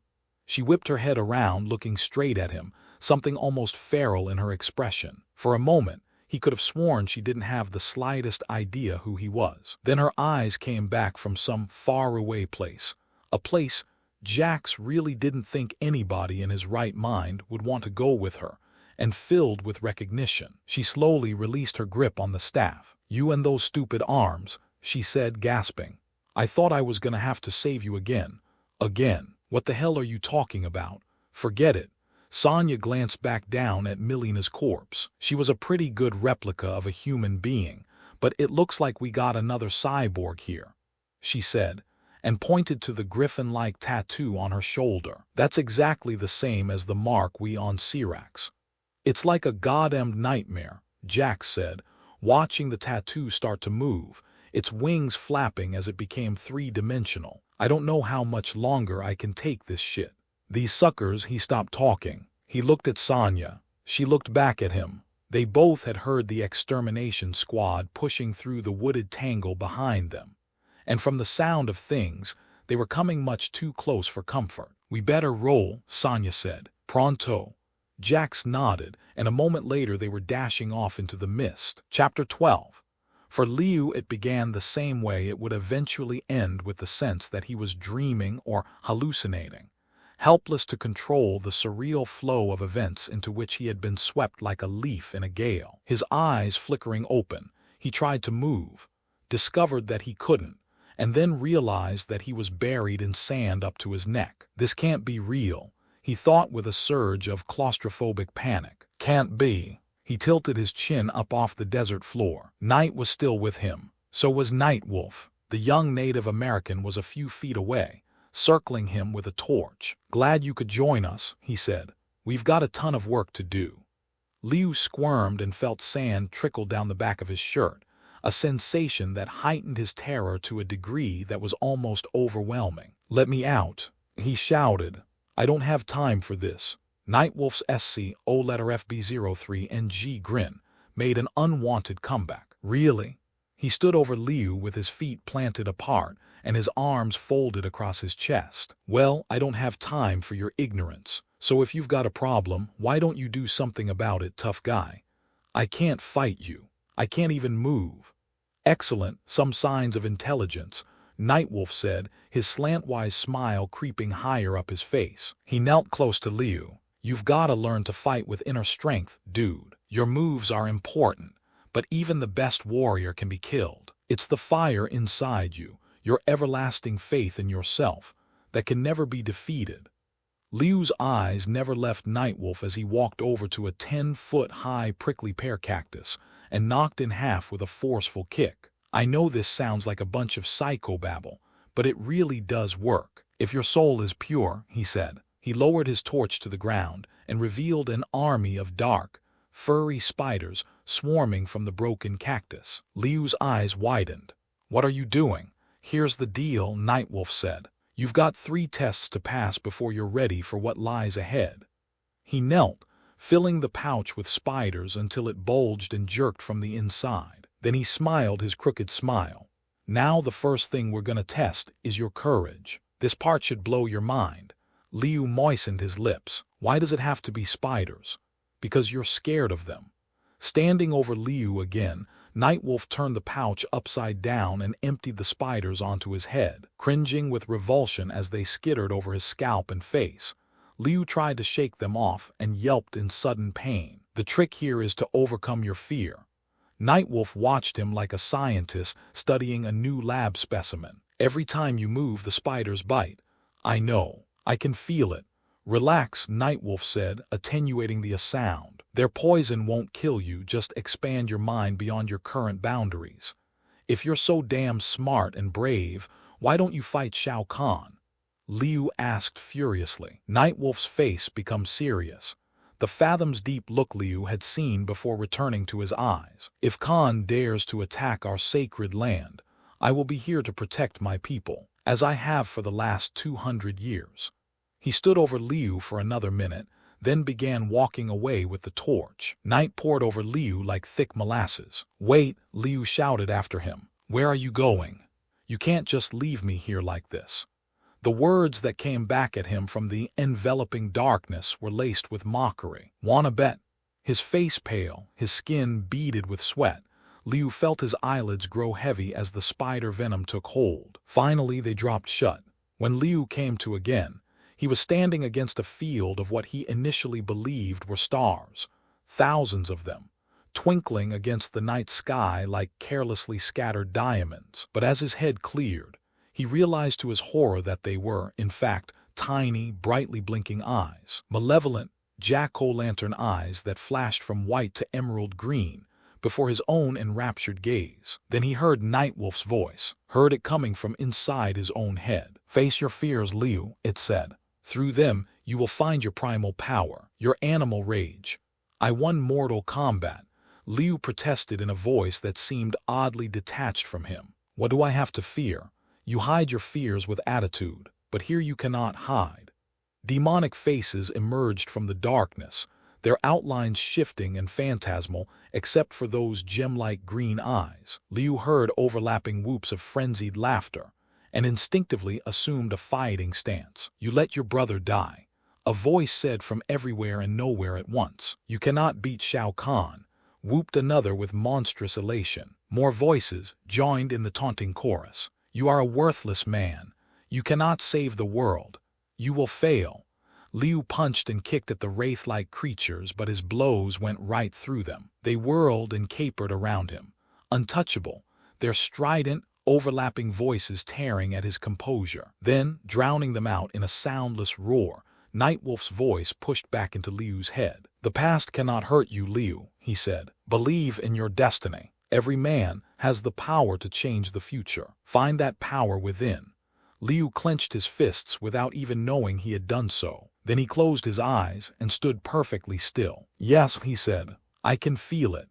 Incredibly, greenish-black reptilian scales began to sprout from his arms. Smoke gusted from his nose. His eyes peeled open, glowing like red light bulbs, their pupils horizontal slits. The dragon, an inner voice that was his, yet not his, shouted, "Loose the dragon!" His anger rising within him in a scalding fountain, Liu belched out a gout of flame that torched several of the demons and sent them scattering like meteors in some stellar cataclysm. The others flew off as well, their jeering howls of laughter curdling to fearful, defeated shrieks that soon dwindled out of earshot. Liu teetered between a giddy exhilaration over the newfound power throbbing within him like a chrysalis trying to shed its cocoon, and fear of what would become of him if that happened. For a moment he was tempted to find out, to let that terrifying yet seductive force burst free of restraint and take over completely. But the urge was quickly suppressed. He was terrified that if he did that, if the transformation were to complete itself, there might be no reversing it. Closing his eyes again, he wrestled down his anger, willing it back into whatever fiery chamber of his soul it had sprung from. Slowly his features grew calm, the plated scales on his arms smoothing and softening as they reverted to human flesh. Within minutes, a kind of thick, gluey lassitude settled over him and everything went black. This time when Liu regained his senses, it was after feeling his eyelids flecked by something wet and stingingly cold. He opened his eyes to find it was daylight, and that he was no longer buried in sand, but lying face up in a large ditch. Light snow was falling, scorched black. The ground around him was already half hidden under a powdery accumulation. "Nightwolf," he said, rising on his elbows. "Nightwolf." But there was no sign of him, and Liu's calls were quickly snatched away in a rush of harsh, bitterly cold wind. He got to his feet and surveyed his predicament, shivering violent. Covered by a skim of snow, the procession of sand dunes surrounding him now resembled immense polar drifts. Snow rippled and swirled in the air, dissolving the world into soft focus. Where was he? Which way was he supposed to go? The maddening truth was he didn't have a clue. One direction seemed as good as another. Miserable and despondent, hugging himself for warmth, Liu started out through the blowing snow. Liu had walked a great distance since first awakening in the storm, but gotten no closer to any sign of life. His strength was fading. Every step he took left him shin-deep in the mounting white drifts, his hair crusted with ice, his face bluing from the cold. He fell to his knees and began to crawl, his fingers clawing at the frozen ground. Liu was almost unconscious when he noticed the orange gleam of firelight playing across the snow up ahead. The muscles of his neck creaking softly, he raised his head and blinked, then blinked again and again, certain he was looking at another hallucination. "I am Jade," the woman standing in front of him said. In her hand was a long wooden staff, the end of which had been dipping in burning pitch to create torchlight. "I have searched the mesa for you, Liu Kang." Nightwolf feared for your life. Liu kept looking up at her, momentarily dumbstruck. Whether flesh and blood or a figment of his imagination, she was absolutely, stunningly beautiful. Her face was angular and fine-featured, with high cheekbones and dark brown eyes that slanted up a little at the corners. Somehow, the bulky animal skins in which she was wrapped only seemed to accentuate the long, seductive length of her body. She knelt beside him, her breechcloth riding up over her bare knee. Then she planted the staff in the snow and touched her hands to his shaking chest, sliding them under his shirt, sharing her warmth. "This snow," she said, "it falls from desert skies. Do you know why?" "Yes," he said. "There's not much time left. The end of the world is near." She nodded. Her fingers were very soft, moving over him. "Of all the horrors darkness holds, to die alone, that it my worst fear," she said. One hand withdrew from him, went to a cord fastener on her jacket, opened it. She pulled him into its folds, pressed herself against him. "With you, Liu Kang," she said, "I am not afraid." He felt his heart racing. His throat was suddenly tight. Her hands moved over him. "I don't even know who you are," he said huskily. "All you need to know is that I am here to help you," she said. She stroked his hair, her breath moist and feathery against his neck. "Take my warmth. Let it give you strength for your battle.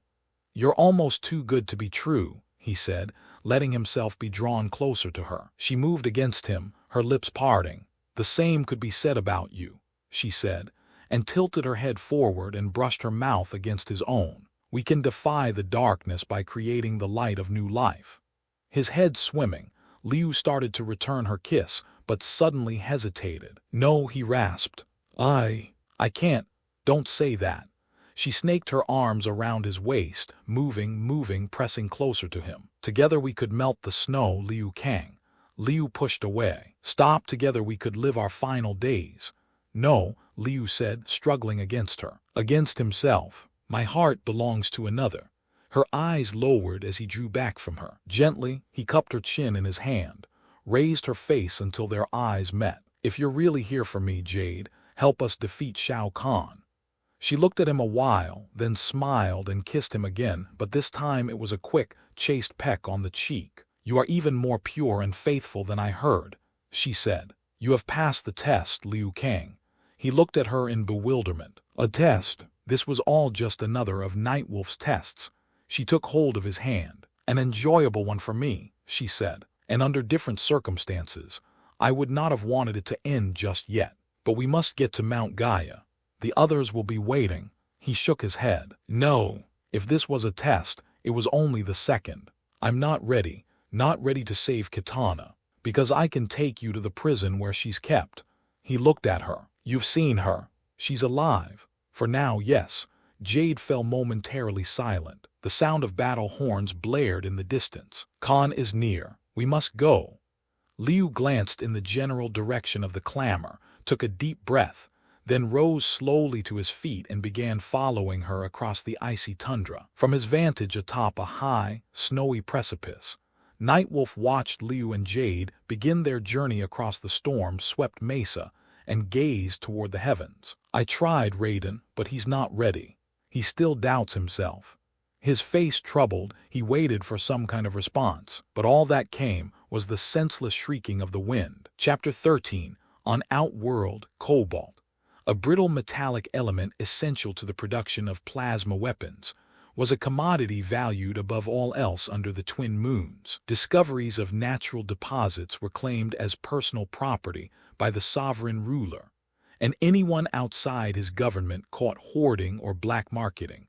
The mineral was shuttled off to one of the hellish cobalt mines across the land. There, punishment and slave labor came together in unholy union, as prisoners toiled under the watchful gaze of elite Shakan guards, mutant nomads with organic metal endoskeletons, and hundreds of rank-and-file outworld warriors, all under the command of General Baraka. Insectile eight-legged grots, their shaggy thoraxes as long as 5 grown men standing in line, hold cards full of raw ore up to the storage silos in a constantly moving train. Day and night without any lull, the underground mine shaft rang with the clamor of pickaxes breaking sound, the moans of sick, starved, and exhausted inmates, and occasionally the screams of women who had been pulled from the work details to provide unspeakable amusements to their keepers. Now Baraka leaned over the rail of an observation platform above the yard, his flat, batracian eyes watching with interest as a prisoner trying to unload his heavy bushel of cobalt into a cart collapsed from weariness, his legs giving out underneath him. Baring his shark-like teeth in a perverse approximation of a grin, the general descended from the platform and approached the man. "Work harder or you will pay for your laziness," he said. "I have paid all a man can, the prisoner can." Baraka studied him closely. His eyes were drab and recessed in their sockets. His legs were bowed. His skin hung from his face in pale, saggy wattles. He looked like a sack of loose bones. "As long as you breathe, pain is the price I will exact," he barked, and then backhanded the prisoner, who went down with a sound that was something between a wheeze and a moan. His grin never fading, Baraka kicked him in the face, arms and chest, kicked him repeatedly and automatically until he went tumbling into the forsaken depths of the prison. "You all work for the glory of His Magnificence Shao Kahn, world conqueror, master of war," Baraka announced to the prisoners around him, basking in their cowed attention, and making sure his voice projected into a chamber at the back of the mine, where Khan himself had trotted atop his winged black steed after arriving scant moments earlier. Those in the royal bloodline enjoyed having their egos massaged as much as anyone more so. In fact, perhaps due to the expectations they felt obliged to live up to, and Baraka had not attained his high position without knowing how to curry favor with them. This time, however, Khan was oblivious to his general's flattery, though the massive doors of the chamber were still flung open behind him, allowing sounds from the mine to echo into its sweltering gloom. His attention was fixed on one of the many crude wooden cages hanging from supports high above. Inside the cage, Kitana faced him in utter silence, her eyes showing no trace of fear or intimidation. "All your past betrayals I can forgive," he said, holding out a ladle of water. "For you are my daughter, Kitana." She reached between the bars, took the offered ladle from his hand and drank. When she passed it back to him, it was empty. A grin started forming on Khan's lips, and froze there as she spat out the water, expelling it in a stream that hit him full in the face. "You sorely test my patience," he said, and wiped his cheek with his sleeve. His grin had become a rictus of suppressed anger. "You destroyed my family," Kitana said. Her voice was flat, without emotional content. "You drove my mother to kill herself. I am your enemy forever. So kill me now if you dare." Khan chuckled. "Foolish child. A struggling worm on the hook lands a bigger catch than the dead one." He tugged sharply on his reins and the black mount reared underneath him, then turned in a half circle, its ribbed, featherless wings rippling and flapping. "Kitana does not need water, so let us honor her wishes," he said, dipping the ladle in the water bucket again, then showing it to the other prisoners in the containment chamber. There were thirsty grunts and smacking lips, hands thrust out of the pens, their dirty, scabrous fingers groping. Khan displayed the ladle for another moment, letting the prisoners work themselves into a frenzy, savoring the power he held over them. Then he tipped it over and let the water splash to the ground. "Today," he said, "no one drinks." Hoarse moans of agony rising around him, Khan flicked a look of cruel satisfaction over his shoulder at Kitana, then spurred his horse away without another word. Sonya and Jack stood at the base of a high granite ridge, the darkness behind them roaring with the savage cries of an extermination squad in full pursuit. "You know your plan about how our superior fitness and training would wear these guys out," Jack said, glancing back over his shoulder. "Yeah, it ain't working. Then I guess you'd better push harder, my friend," she said, squeezing his shoulder. They scrambled up the escarpment, clawing for purchase, dirt and pebbles skittering away under their hands and feet, their muscles aching from exertion. After a while, they paused to rest on a rocky prominence, and snatched a quick look down into the depression far below. What they saw stole their breath away. Hauntingly beautiful, the vestiges of a lost civilization stretched off into the moon-washed distance. Masonry buildings, wide paved courts, and temples decorated with massive colonnades, statues, and reliefs lined both sides of the valley. Below them, a staircase that had been carved right out of the mountainside made a winding descent into the ruins. "This the Mount Gaia you've been talking about?" Jax asked. "I've got a feeling it is," Sonya said. "Well, the scenery aside, I hope Common here was worth it." He examined his fingertips and frowned disapprovingly. They were badly skinned from the climb. It's the strident braying of battle horns abruptly cut him off. They turned in unison, looked back from where they come, and saw Shao Kahn at the head of a roiling black cloud, the flanks of his winged mount encased in armor, Sindel beside him on her own airborne war horse. Trailing them both on the ground were legions of centaurs and extermination squads. "They are about 20 minutes behind us," Sonya said. "Let's pray Raiden has a good plan." Jax had no argument with that. Without wasting another minute, they started down the crumbling stone stairs. "What is this place?" Jax asked half rhetorically. "I don't see no mailboxes telling us which temple belongs to the elder gods." Sonya glanced from side to side. Majestic architectural remnants vaulted into the sky all around them. Up ahead was a structure made of perfectly square stone blocks, its archway guarded by statues that looked like helmeted gladiators. Jack stepped up to one of the life-sized E-letter FB03GIES, studying the hieroglyphs chiseled into its base. "I bet anything this is some kind of memorial," he said. Sonya came over to take a look, but before she could respond, they were both jumped by fighters leaping stealthily down from an outcropping above their heads. Struggling to recover from their surprise, they traded a flurry of kicks and punches with the shadowy assailants. In the uncertain moonlight, it was hard to discern who was doing what to whom. Then Sonya pulled one of their opponents toward her, and her eyes suddenly widened in shock. "Liu," she said. "Sonya," Jax halted in confusion. "You know this dude?" While he was looking at them, a full-on kick to his chin knocked Jax onto his bottom. Liu regarded him, as if nothing of the sort had happened. "Is that Jax?" "Yeah," she said. She tipped her chin at the woman who had KO'd Jax. "Who's she?" "Sonya Jade." "Jade Sonya," Liu said. "Sorry about the ambush. We thought you were Khan's advance team." "Major Jackson Briggs," he said, a slightly dazed grin of admiration on his face. "You've got an incredible set of legs. For kicking, I mean." Sonya was in no frame of mind to watch a schoolboy crush in the making. "Where's Katana?" she asked Liu. He hesitated. "Well, she was kidnapped by Scorpion. You lost Katana, and then picked up some stranger. Jade helped me to get here," Liu said. "We can trust her. You ask me, your judgment sucks." Liu looked at her, stung. As far as he was concerned, Sonya was the one who was judgment impaired, and the war horns on the slopes behind them were all the proof anybody needed. "Thanks to you, we've got Khan's extermination squads on our tail," he said. Jack stepped closer to them. "Can I make a suggestion here? Let's put this petty crap aside and worry about bigger things, like staying alive." Sonya was still looking directly at Liu. "Where's Raiden?" "He's the guy with the plan. We looked," Liu said. "He's not here yet.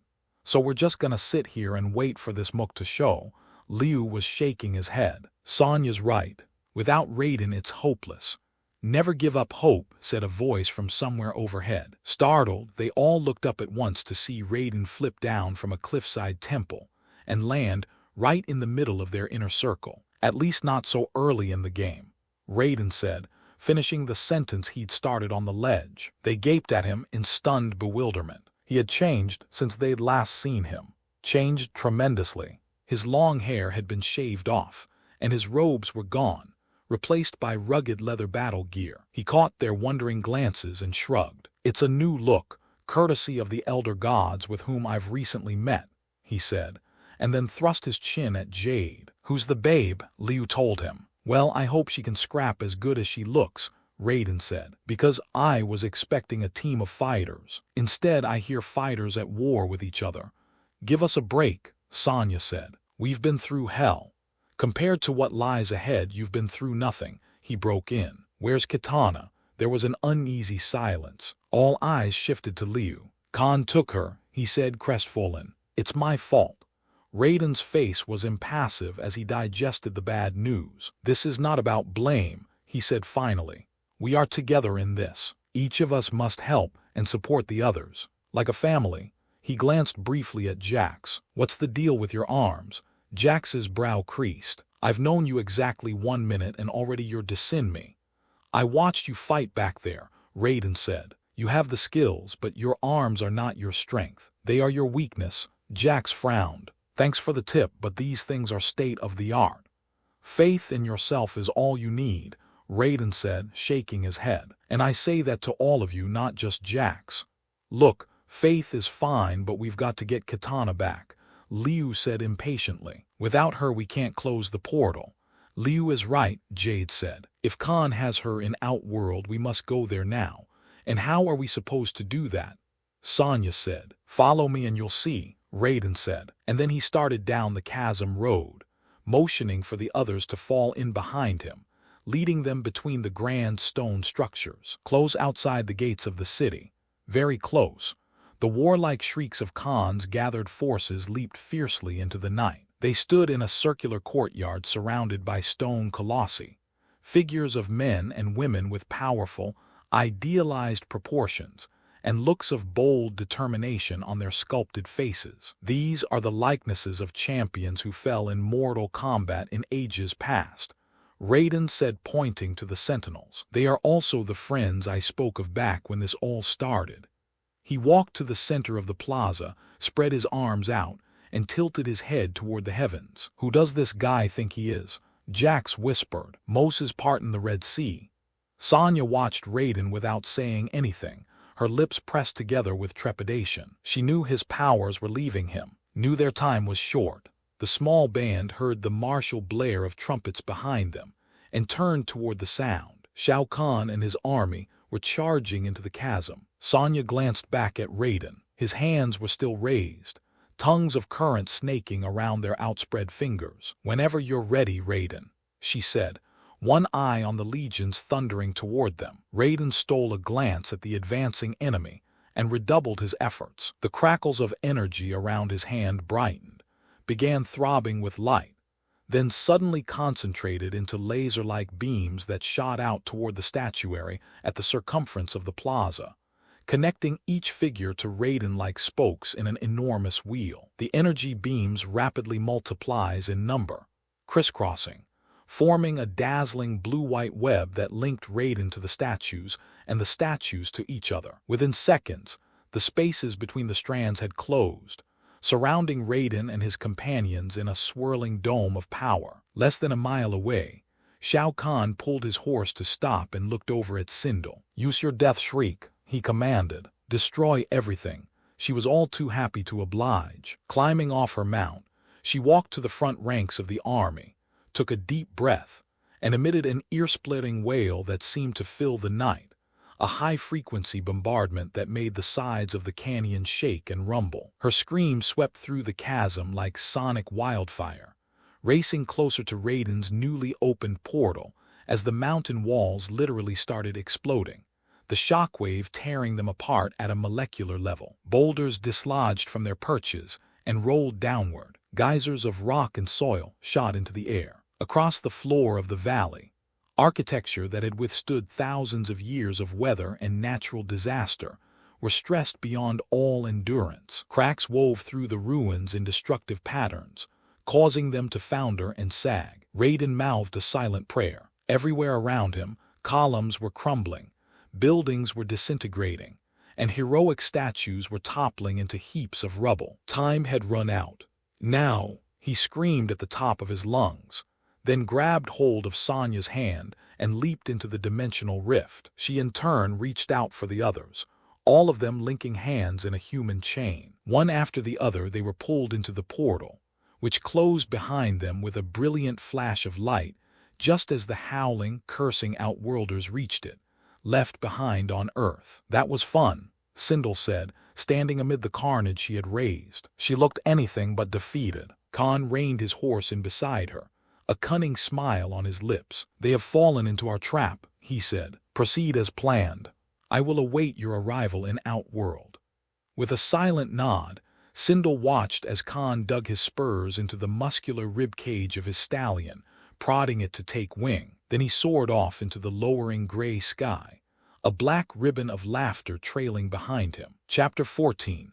In what seemed the blink of an eye, the heroic band spilled into Outworld from the portal, which erized shut behind them a final crack of energy. Jack stared at his hand, watching it phase from a discorporated state to its normal mass and solidity. My skin is burning up, but I'm freezing inside, he said. Feel like I got microwaved or something.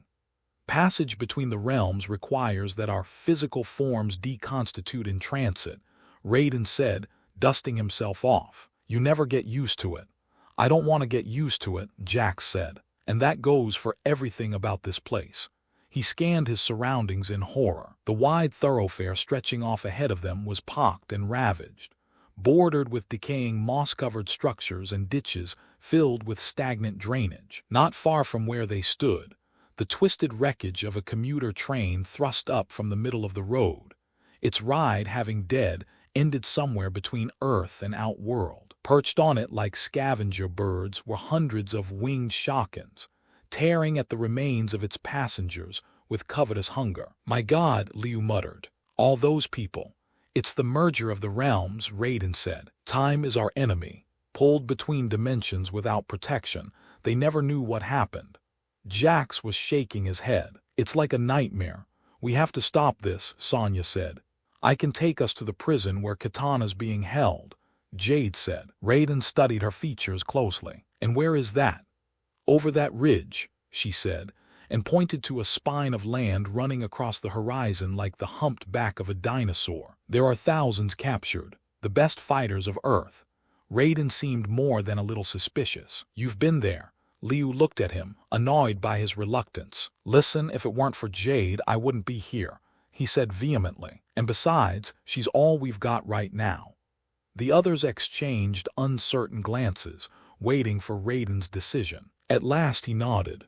We will go with Jade, he said. Liu stumbled across it entirely by chance, while following Jade along the royal road. Half covered in mud beside a collapsed wall, it was an intricate mosaic depicting King Jerrod, Queen Sindel, and young Kitana, Edenia's former ruling family, standing amid the faded splendor of their castle topiary, his face lined with sorrow and guilt. He crouched over the tile, brushing a gritty layer of soil off the likeness of Kitana. Liu was still staring at the mosaic in reflective silence when he noticed a batch of shadows falling over it, and looked up to see that the others had gathered around him. You okay, bro? Jax asked. Before he could answer, all 5 of them heard an inhuman battle cry from somewhere nearby, whipped their heads around, and were overtaken by a sudden wave of shock and dismay. Shiva was poised like a Hindu goddess atop a temple across the road, her multiple arms raised around her body, fists beating the air with naked aggression. As they stood there gaping at her, she sprang down from the roof and landed in a cloud of dust. What in God's name is that? Jax said. Come on, partner, Sonya said. I thought you liked big women. The sound of booted feet hustling up behind Raiden's group brought their heads quickly around again. Sindel and a team of outworld warriors had appeared from inside one of the decayed buildings along the highway, ready to block any retreat. It's a beautiful day for a massacre, Sindel said, cackling. Raiden's eyes snapped to Jade. They knew we were coming. Obviously, she said, they followed us. Perhaps, Raiden said. His tone fell just short of outright disbelief. But it may be a blessing in disguise. We need Sindel to close the portal forever. You get the queen, Liu told him. He gestured at Shiva. I'll get the freak. Raiden nodded his accord. Then they broke in separate directions, Raiden charging Sindel at a full tilt run, Liu launching himself at Shiva with a bicycle kick that sent the multi-armed horror crashing back through the temple wall to her rear. Landing smoothly on the balls of his feet, he took off after her without hesitation. By the time he'd leaped through the gaping hole, Shiva was on her feet again, lunging at him, her arms doing their agile death dance around her body, hitting him with a storm of kicks and punches, each blow faster and more deadly accurate than the last. He blocked, shifted, feinted, but her fists came from all sides at once, making it impossible for him to protect himself. As he cocked his elbows to ward off a double palm heel strike by both of her upper hands, her lower hands swept up and bent his arms out of the way, prying them apart, opening him up to the full brunt of her attack. Before he could recover, she hook-kicked him in the gut, knocking the wind out of him, dropping him to one knee. Dazed, coughing, clutching his middle, he barely recovered in time to avoid Shiva's body stomp, tumbling out of the way as she came down flat-footed on the temple floor, shattering its tiles in the very spot where he'd been kneeling. An instant later she launched into the air again, following him, both feet descending with piledriver force. Somehow he managed to stay one step ahead of her, putting spring into superbly developed leg muscles, somersaulting as if on a trampoline. But Shiva was seemingly tireless, relentless. She pressed in at Liu with incredible speed as he came out of a roll, landing a monstrous uppercut to his chin that lifted him off the ground. He sailed through the air like a rag doll, smashed through the temple's ceiling, thudded onto an outside terrace, and was still trying to collect himself when Shiva came climbing up from the hole, the muscles of her upper back and shoulders a corded mass. As she came scrabbling onto the terrace, Liu sprang to his feet, cocked his right leg, and delivered a roundhouse kick to her middle, the leg traveling parallel to the floor, his hip and supporting foot rotating slightly, the ball of his foot connecting with shocking impact as the kick reached the end of its arc. She grunted and staggered drunkenly, doubled over, her arms folding around her middle. Liu moved in for his follow-up, moved in close. By the time he realized he'd been tricked, it was too late. Her mouth widened in a bellow of rage. Shiva pulled herself up straight and lashed out with a windmill kick that knocked him onto his back with obliterating force. She stood over him a moment, her face a mask of brute, unthinking rage. Then she vaulted high into the air and came hurtling back downward directly above Liu, her knees together, her heels coming straight at his skull. Before she could complete her trajectory, however, a kick flashed speedily from behind her, thrusting up and out in a continuous and linear unit of motion, knocking her clear across the balcony. "Sorry, kids," Raiden said. He slapped his palms together theatrically, looking more like a cook who just fixed a complicated dish than someone who had performed a life-or-death rescue. "Date's over." From his dazed position on the floor, Liu watched Raiden rush in at Shiva and pound her with a swift volley of blows. Far from out of the game, she countered with her own offensive, clutching his head with two of her hands while smashing him repeatedly with the other pair. Though stunned by her onslaught, he somehow managed to get his legs up to her chest, and using it as a springboard, backflipped out of her grasp. Could it be true? Shiva chortled, her eyes madly alight. The great Raiden on the defensive, powerless on Outworld. "Knowledge is power," Raiden said, "and I know I can still beat a bitch like you.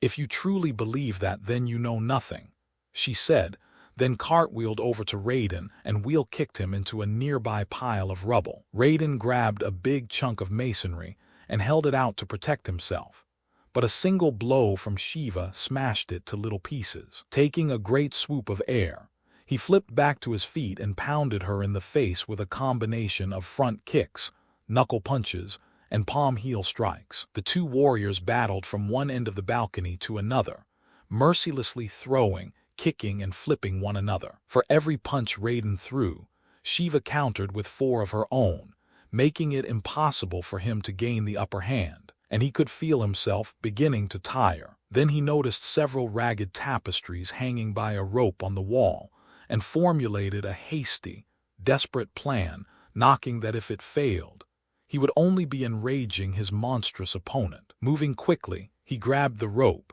yanked it down, and stepped in on Shiva, whipping the rope around her fists like a lasso, getting them fouled in its long, twisty length. She roared and thrashed in anger, but Raiden had bought the opening he needed. Without giving her a chance to disentangle herself, he executed a superb quadruple flip that brought his heels into devastating collision with her middle and sent her plunging down off the balcony. An instant later, she crashed to the temple courtyard below with a sickening, fleshy thud. Raiden leaned over the balcony's stone rail, saw her writhe and buck in a spreading pool of blood. Then her back arched up off the ground and her eyes rolled up and she rattled out her dying breath, her arms twitching in their final, spastic throes. Gasping, every part of him aching like a bad tooth, Raiden turned to see how Liu was doing. "Guess something went right for a change," Jack said, watching Raiden and Liu exit the temple. They looked a little banged up,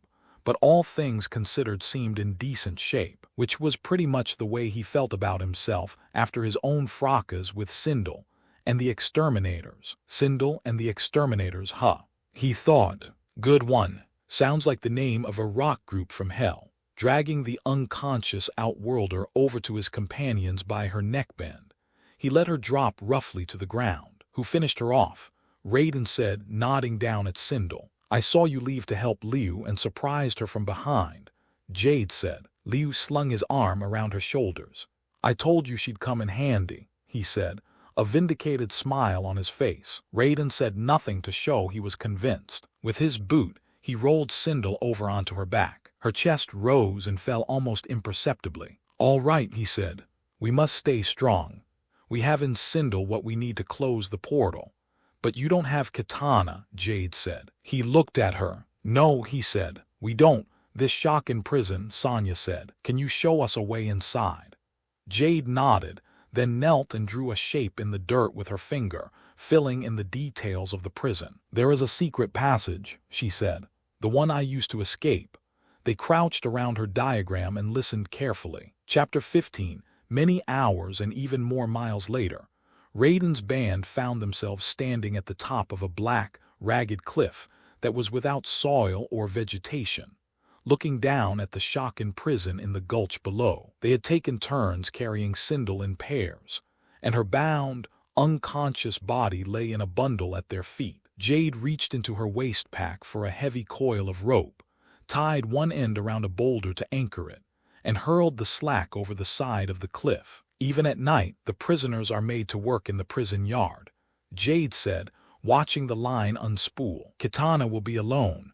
"I'll go first," Liu said. He took hold of the rope and began his descent, shimmying hand over hand into the ravine. After about 10 minutes, he reached bottom and moved silently toward the guard station at the yard's outer perimeter. Springing up from a crouch, he surprised the sentry with a palm heel slam to the back of the head, knocking him out cold. Then he glanced back over his shoulder and signaled to his friends. All of them, except for Raiden, who had been elected to keep watch over Sindel, scaled down the cliffside after him. "Everybody clear on the plan," he whispered when they had joined him. They were crouched out of sight behind a crude mining machine. "Yeah," Jack said. "We get the guards, you get the girl."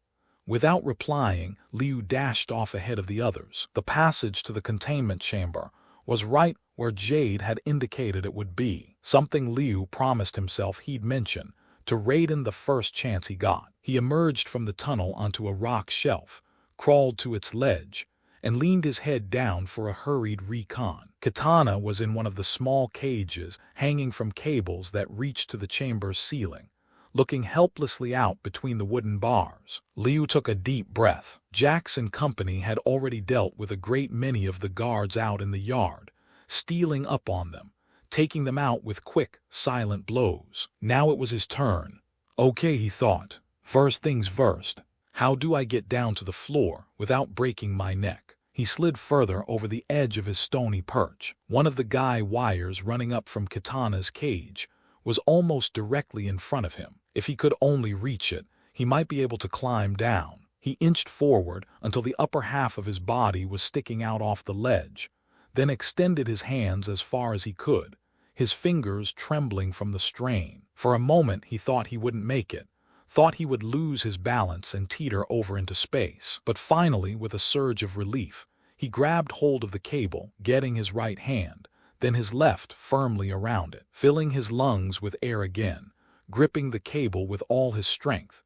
He pushed himself off the ledge and monkeyed down to the bottom of the chamber. No sooner had his feet touched the floor than he darted toward Kitana's cage, craning his head back to look up at it, trying to figure out a way to free her. Their eyes made contact. "Liu," she said in a loud whisper, an expression of surprise and relief spreading over her face. "There's a crank of the wall. It lowers the cage." He frantically looked around for the crank, and was still searching for it when Baraka stepped out of a shadowy recess behind the cage. His lips stretched across his metal teeth in a forbidding smile. "Hello, little man," he said, moving further into the light. His eyes gleamed with anticipation above his flowing black warden's robe. "Nobody escapes my prison." There was the deadly snick-snick-snick of steel claws springing from sheaths on his knuckles. Then Baraka dove in at Liu. Liu ducked, narrowly missing a swipe from one of the mutant's claw blades, responding with a sharp uppercut to the chin that staggered him sideways against an empty cage. Recovering his balance, Baraka emitted a bestial snarl and lunged back at him, both clawed fists aimed at the center of his chest. But Liu shifted aside an instant before he would have been skewered, and his body a blur of motion, thrust out at Baraka with a crescent kick, knocking him to the floor. "Now!" the warden shouted up at the chamber ceiling. Ropes of bloody spittle flew off his gnashing teeth. "What are you fools waiting for?" His skin prickling with alarm, Liu shot a glance upward. High above the chamber floor, higher, even, than the ledge from which Liu had himself descended, two masked nomad guards were hanging upside down from the rafters like enormous bats. Even as he spotted them, They dropped from the ceiling in precipitous nosedives, their calf blades shearing the air, forearm swords stabbing out at Liu. Caught between the two attacking warriors, he assumed a tightly coiled bent knee stance, jumped into the air, and split-kicked them in their faces, only to find that their helmets absorbed most of the impact, robbing his blows of any noticeable effect. Inside her cage, Katana scanned the area for more hidden ambushers and glimpsed another nomad guard swooping down at Liu. "Liu there!" she shouted, gesturing urgently between the wooden bars. As Liu spun around in the direction she was pointing, the nomad clashed its swords together, sparking off an energy beam that zipped downward in a humming red-orange shaft. He leaped out of the way and saw it go skimming harmlessly past him, blowing the ground at his feet to smithereens. Liu considered scrambling for cover, decided there was nowhere to run that would offer any protection, and rapidly moved into the offensive. He ran toward the diving nomad and flipped high, striking it in mid-flight, slamming it right out the air. The guard hit the ground with a loud crash of armor, dropping one of its forearm swords. Scooping up the sword, Liu plunged into battle against the original pair of guards. One of them flew straight at him, slicing out with its own blade, but Liu sidestepped and quickly kicked the sword from its hand, breaking it in half with the concentrated force of his strike. As the other nomad swept in for its assault,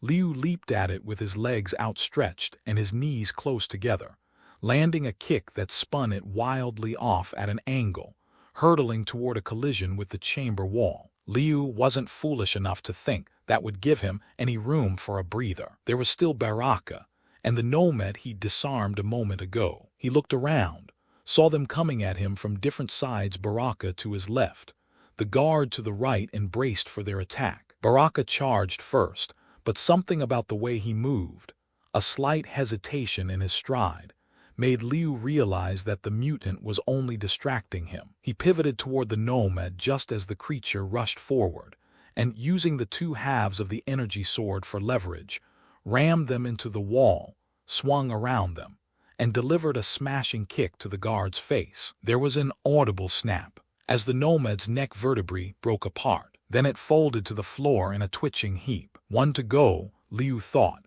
stealing a quick glance up at Katana to see if she was okay. His eyes opened wide. The nomad he'd sent flying across the room had recovered, and was now climbing up the side of Katana's cage, clinging to it like some huge, armored beetle. "Kill her!" Baraka shouted at the guard, and then sprang at Liu with his claw blades extended, his robe flapping back from his body. "I don't think so," Liu said.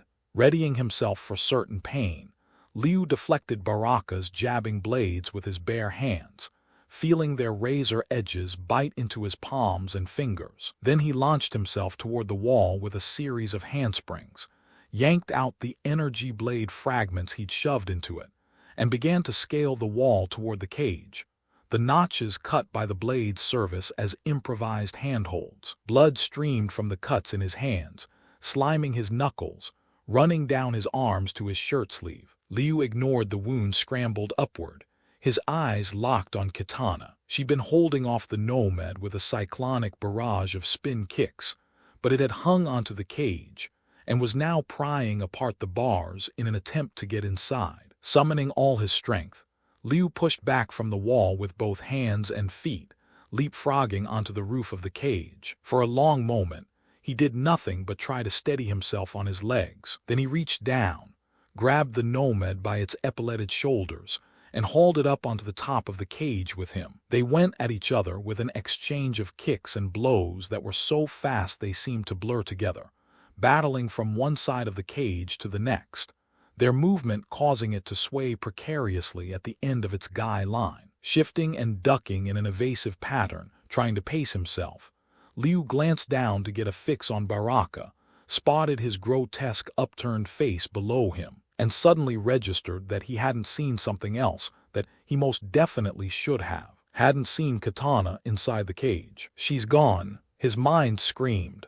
Gone. He felt a soaring, heart-stopping panic that momentarily wiped out all rational thought, and opened him up to a blow from the nomad that rocked him back toward the edge of the cage roof. As Liu struggled for balance, The nomad stepped in front of him, then pulled its arms in against its sides with a jerk, ejecting two small, arrow-shaped knife blades from its elbows. They fired out at Liu, barely missing him, then returned to their launch pods like boomerangs, still teetering at the edge of the room, trying to distribute his weight so the cage would stop rocking. Liu knew he wouldn't be able to avoid another direct shot from those things, and judging by the smile on its face, the nomad knew it too. It was toying with him like a cat having some fun with a mouse that wasn't long for the world. Finish him. Finish them both. Baraka was screaming below him. Liu felt his heart jolt with hope and excitement. What was that the warden had said? Both. The nomad raised its arms, preparing to release the blades again. Just at that moment, Katana flipped onto the cage roof behind it, slamming it in the back with a two-footed flying kick. The nomad stumbled off its feet, its elbow knives firing off and straying from their intended target. One of them took a whistling course past Liu's shoulder. The other sprang out and grazed the guy line, partially severing it, throwing the cage into a crazy, dizzying tilt. Then they both swung back toward the nomad, stabbing him in the chest as he swayed helplessly off balance. He fell screaming to the ground. Liu started toward Katana. The cable frayed some more, its wire strands pulling apart from the strain of the weight they were supporting, and the cage slipped almost a foot closer to the ground. Katana staggered, almost fell over the side, but somehow was able to retain her footing. The rope came apart a little more, and a little more. Realizing it was certain to break at any moment, Liu jumped straight up, grabbed its upper half with one hand, and hooked his other one around Katana's waist. His sudden movement hastened along the inevitable, completely snapping the cable just below the point where he'd caught hold of it. His scream tearing up from the chamber floor, Baraka tried to scramble out from under the falling cage, but it plummeted to the chamber floor before he could get clear, smashing down on top of him, crushing him underneath it. Holding Katana tightly against his body, Liu swung onto the relative safety of a nearby ledge, and then looked down at the shattered remains of the cage. Thick tentacles of blood were spreading around it, creeping slowly over the rough stone floor. Baraka died in service to his lord and master, Shao Kahn. Katana muttered. I couldn't have imagined a more fitting end for him. Liu nodded grimly, both arms embracing her now. I told you I wouldn't lose you, he said, and pulled her closer. She tilted her face up at him, her smile full of promise. I was beginning to wonder, she said. Liu hesitated only a moment, then leaned down to kiss her. But before he could, they heard a loud, shrill warning horn from the prison yard. We'd better get out of here, he said, and nodded toward the crawl space through which he'd reached the chamber. Our time will come later. Yes, she said, her eyes gleaming. And when it does, I assure you it will be worth the wait. Chapter 16. Khan stood beside Shinnok in his war room, looking out a large, pentagonal window at the corrupt grandeur of his kingdom. He gestured past a cluster of jutting spires in the near distance. Behold the seeds of destruction flowering before us.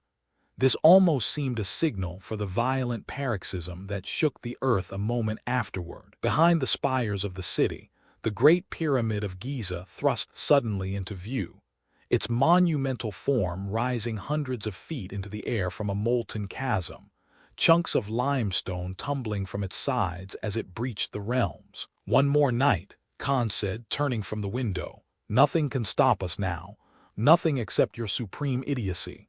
Shinnok glared disparagingly at his son. How could you believe that the ruination of the elder city, their temple, would not put our plan in jeopardy? It was necessary, father, Khan said, to convince the mortals that their only escape was through the portal Raiden created. Had Sindel captured Raiden and his mortals in your trap, she would be here now, gloating at your feet. Khan gave him a shrewd look. I swear to you, father, on my soul, all our millennia of planning will soon be rewarded. You will be proud, and legends will be spun of our.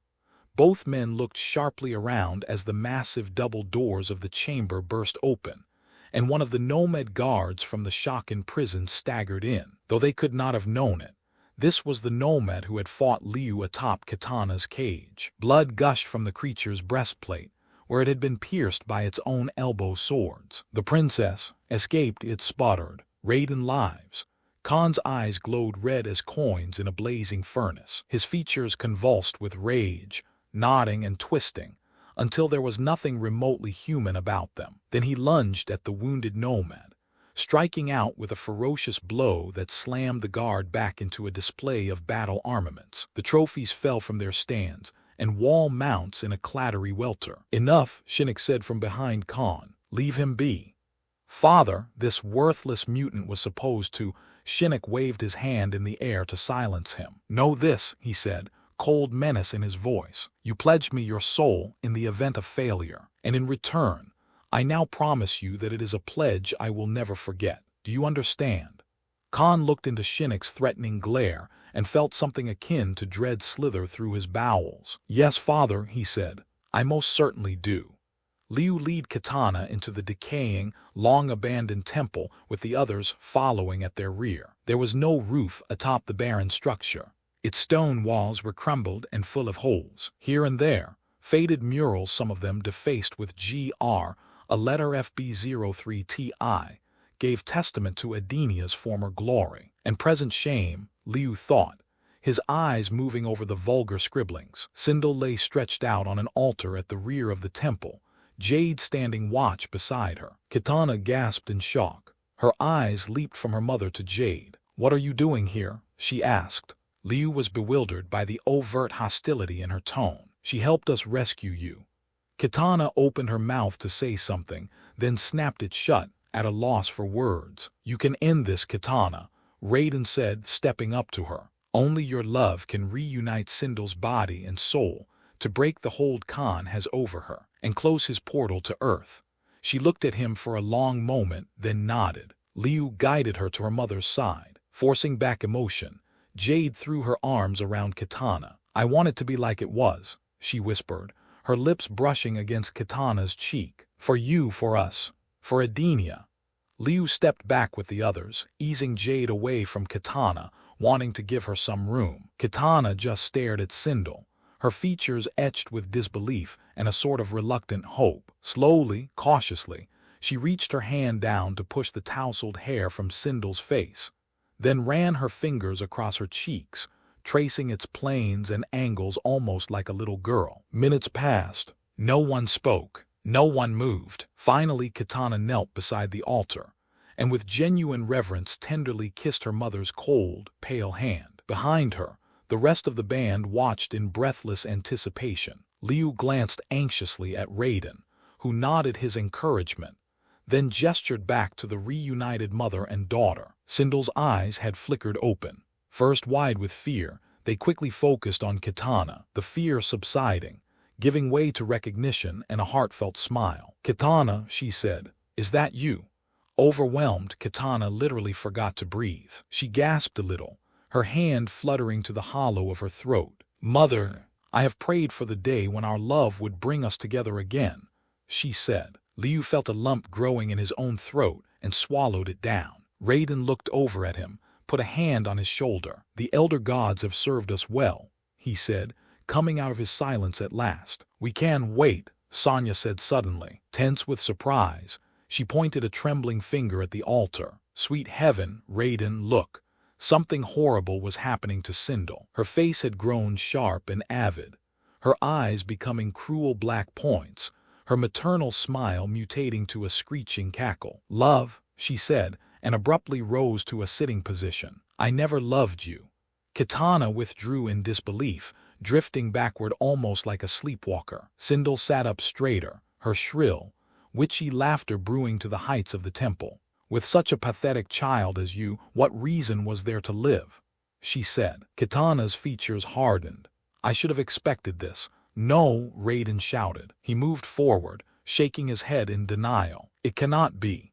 But it can, it is, and you are powerless, my so-called thunder god," Sindel said. She released another burst of gleefully malevolent laughter, then snapped her waist-length black hair out at Raiden. Whip-like, it caught him right below his shoulder blade, ripping through his leather tunic. He dropped to the ground with a terrible scream of pain, clutching his arm. Sonya and Jax rushed over to where he'd fallen, and were hauling him to his feet, when they heard Jade's voice behind them. Her tone was as chilling as the words that came with it. "It's all over, you fools," she said. "You've lost, been tricked, wasted your precious time on a wild good chase. Now the merger is nearly complete." His face aghast, Liu stared at Jade as her betrayal sank in with him. "How could you do this to us?" Jade smiled. "It was so easy," she said. "That's what made it fun." Sindel cackled again, her long tresses standing on end, winding into braids that writhed and twisted like serpents on a Medusa. And then she began to levitate, snaps of electricity dancing around her body, her eyes bright and wild. She rose up off the altar, up through the collapsed temple ceiling, up and up into the air above the temple, where she released a keening, ear-splitting war cry that cut across the pitted outworld landscape, signaling her troops to arms. Liu was staring at Jade. "You will die for this," he shouted. She gave no answer, the treacherous, wickedly beautiful smile still on her face. She turned and ran from the temple, fleeing through a broken section of its rear wall. He started after her, but Raiden's hand clamped around his arm, halting him in his tracks. "Let her go, Liu," he said. "Now is not the time." Liu looked at him silently, his mouth trembling, his eyes wounded and outraged. "She told me she would help," he said. "I trusted her." Breaking free of Raiden's grip, Liu went tearing after her in hot pursuit, only to stop short again when he reached the gaping hole in the wall. He stood there, his eyes fixed on whatever was outside. Raiden followed him to the opening. A moment later, his normally imperturbable features clouded over with distress. Out on the royal road, marching toward the temple in a line that stretched to the limit of visibility, were hundreds of Shakan and Centauran warriors, reinforced with rank-and-file extermination squads. "It's an ambush," Liu said to Raiden. Kitana had come up behind Liu and was looking out over his shoulder. "If we go our separate ways, maybe one of us will make it to Khan," she said. "Forget it," Sonya said bitterly as she and Jax joined them. "We lost. It's over." Raiden's plan didn't work. Jax shot an accusatory look at Raiden. "We trusted you, man, and what happens? You take us on a goddamned wild good chase." "I don't understand," Liu added, also facing him now. His tone was grave and direct, but far less harsh than Jax's. "You were advised by the Elder Gods." Raiden's throat worked soundlessly. He licked his lips, wrestling with the words he wanted to get out. "The gods must have lied to me," he said at last, humbled. Kitana was incredulous. "How could that be?" "My faith was blind," he said flatly. "I have failed you all." Jax snorted in disgust. "Hey, forget your gods and immortals and all that crap. I say the only ones we can trust from here on out are humans. Nobody else." His gaze held pointedly on Raiden. "Not even him." Kitana shook her head once. "By leading us here, Raiden has become mortal just like you," she said. "All his powers have been sacrificed." "You ask me, that's even worse," Sonya said. "How do we stop Khan now?" There was a long pause. All of them were looking at Raiden. "There is more to this than Khan," he said. "If Sindel was not the key to the portal, Khan must have had someone else open it for him." "Well, that's nice to know," Jax said, and glanced out at the advancing troops. "While you're at it, here's another news flash from the front. We've got about 5 minutes before we're history." Raiden exhaled heavily. As he turned to get another look for himself, Sonya noticed something on his shoulder, some sort of colorful mark under the torn sleeve of his shirt. She leaned in for a closer examination, then tapped Jax on the elbow and pointed it out to him, her eyes large with astonishment. "That tattoo," she said. "I've seen it before. On a robot and a woman. Both tried to kill me. And both of them worked for Khan," Jax said bluntly, finishing her thought. Liu shook his head, unbelieving. He looked as if he'd been slapped hard across the face. "First Jade, and now you, Raiden." Raiden simply stared at his tattoo for a few seconds, then turned to the others, knowledge flooding into his eyes. "It is true," he said. "I led you into this trap, but I did so unwittingly." He rubbed his chin, all the pieces of a confounding puzzle finally coming together for him. "This tattoo is a family crest, endowed by my father to my brother me. It alone allows safe passage between realms for the bearer and his charges." The thought lines on Sonya's forehead deepened and lengthened. Maybe Raiden had seen the light, but she was even more terribly confused than before. If it's your family's, how can Khan's side have them too? Because my father is one of the elder gods, and only they can bestow such a marking, he replied, seemingly excited by his own powers of deduction. Your dad's an elder god. Funny you failed to mention that before. Preoccupied, Raiden ignored Sonya's comment. Things were continuing to fall into place for him, and it wouldn't do to be distracted. Don't you see? It must have been my father who lied to me, who opened the portal himself. He knew I would trust the gods. Wait a minute, Jack said. If you and your brother were the only ones to actually get these crests. The rest of the sentence hung in the air with a gravity that bore down upon the entire group. You've come to the right conclusion, Raiden said after what seemed like a very long time. His voice was slow and halting as he read their expressions. Shao Kahn is my brother. Liu could hardly believe his ears. Why would your father betray you and choose Khan? Because, Liu, power is the most important thing to my father, but he always wanted to keep it in the family, and he knew I wouldn't join him. He paused a beat. Years ago, he decreed that his heir to the family throne must be strong enough to kill his own brother in battle if necessary. I beat him, but I could not kill him. And for what was deemed my weakness, I was banished to the realm of Earth. For not killing your brother. Back then, my father believed Earth was a pitiful and inferior world, Raiden said. Whatever became of my brother, I did not know. Until now. Jax ran a hand over his nap of black hair. Man, he said, you got one dysfunctional family.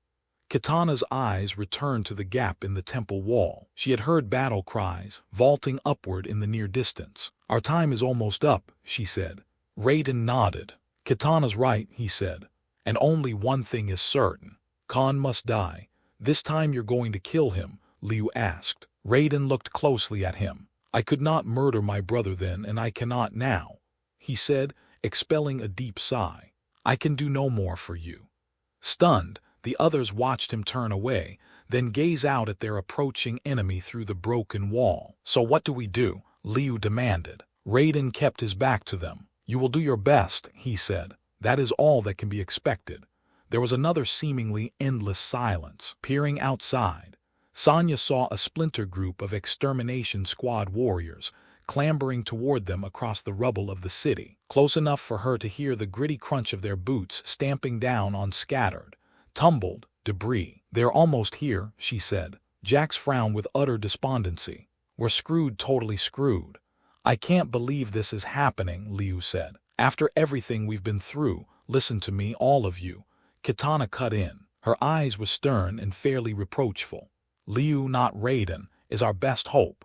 Liu retreated visibly from her insistent gaze. I want to fight Khan, he said. But I don't know if I'm ready. She stepped forward, the dark pools of her eyes holding steady on his own, seeming to reach deep inside him, reach into his secret heart. If you believe in yourself, Liu, she said, her voice softening, then I believe in you too. He considered her words, hesitated, considered them some more, looking around at his friends. They were all nodding. Finally, he nodded back. Together we can do this, he said. Yes, Kitana said, and took firm hold of his hand. Together.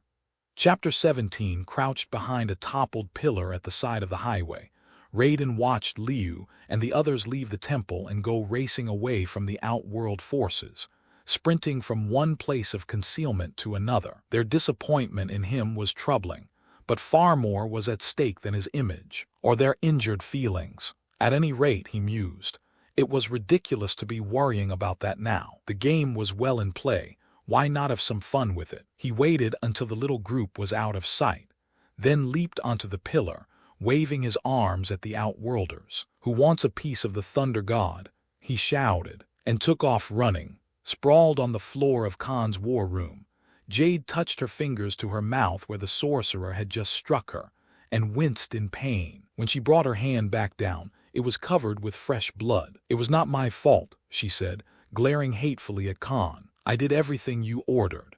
He walked around the council table where Queen Sindel, Mataro, and Ermac were seated. Your job was to lure them to an ambush, he said. If they have escaped, then you have indeed failed me. Jade rose onto her knees. "Your men were too slow," she said, trying to keep the desperation out of her voice. "We never could have stopped them alone." "Listen to her," Sindel chimed in. "She speaks the truth. We would have died trying." Khan's face quivered with rage. "You, Sindel, are already dead. And you," he thrust a finger at Jade and lowered his voice an octave, imposing an icy calmness that made it all the more monstrous. "You will be soon." With a powerful hand, he grabbed her by the neck and lifted her off the floor. A scream tore from her lips, but it was instantly cut short, becoming a choked, incoherent gurgle as he continued to shake and strangle her, his fingers pressing into her windpipe, squeezing, crushing. Her eyes bulged, veins popped out in her temples, her face shading from red to blue, a dark oxygen-starved purple. Still Khan dug his fingers into her throat, feeling flesh and muscle tissue give way underneath them. When he was sure she had reached the brink of death, he flung her at a stained glass window depicting a hideous, toad-like creature with pale yellow eyes and stubby, membranous flippers. Instead of legs, a creature which suddenly assumed three-dimensional life, its pink, wet tongue shooting from its mouth, wrapping around Jade's body and pulling her into its gullet. A moment later the head withdrew from the room and became a flat, inanimate image again, the glass of the window unbroken. His fit of rage at a momentary ebb, Khan turned to face his other lieutenants, paying special attention to Sindel. "You will mount a defense around my newest temple," he said. "Prepare for Raiden to make one last attack." She arched an eyebrow. "You said Raiden was no longer to be feared." Her dissent stoked his temper again. Snarling, he smashed his fist down against the massive table. Cracks splintered across the dragon emblem on its surface, and unaccountably filled with a seep of blood-red lava. "I am to be feared," he shouted, "for if you fail me now, I will feed your rotting corpse to the worms." With that, he turned, stalked over to his throne and slumped down into it, contemplatively propping his chin on his knuckles. At the table, Mataro trotted over to Sindel's side. "Your hallowed position atop the worm pile appears most tenuous," he said, his voice full of mockery. "Now your future will be our opportunity." Ermac snickered in his chair. "Get out, all of you," Khan roared from his throne, angrily silencing them. The lieutenants took one look at his violently trembling face and melted away from him, moving quickly toward the enormous double doors, leaving him alone with his dark thoughts. Or so he thought anyway. "You had me believing your plan would actually work, but you underestimated Raiden and his humans yet again."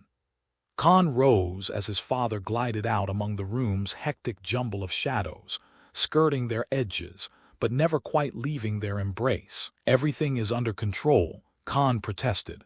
"I have ordered Sindel, never mind her. If you think yourself to be the ruler of all realms, you must be the one who stops them." Khan's voice was almost beseeching. "You are an elder god. Sway the balance in our favor." "You fool," Shinnok hissed. "Destroying their temple has them searching for answers. All along I have warned you that we cannot risk their involvement."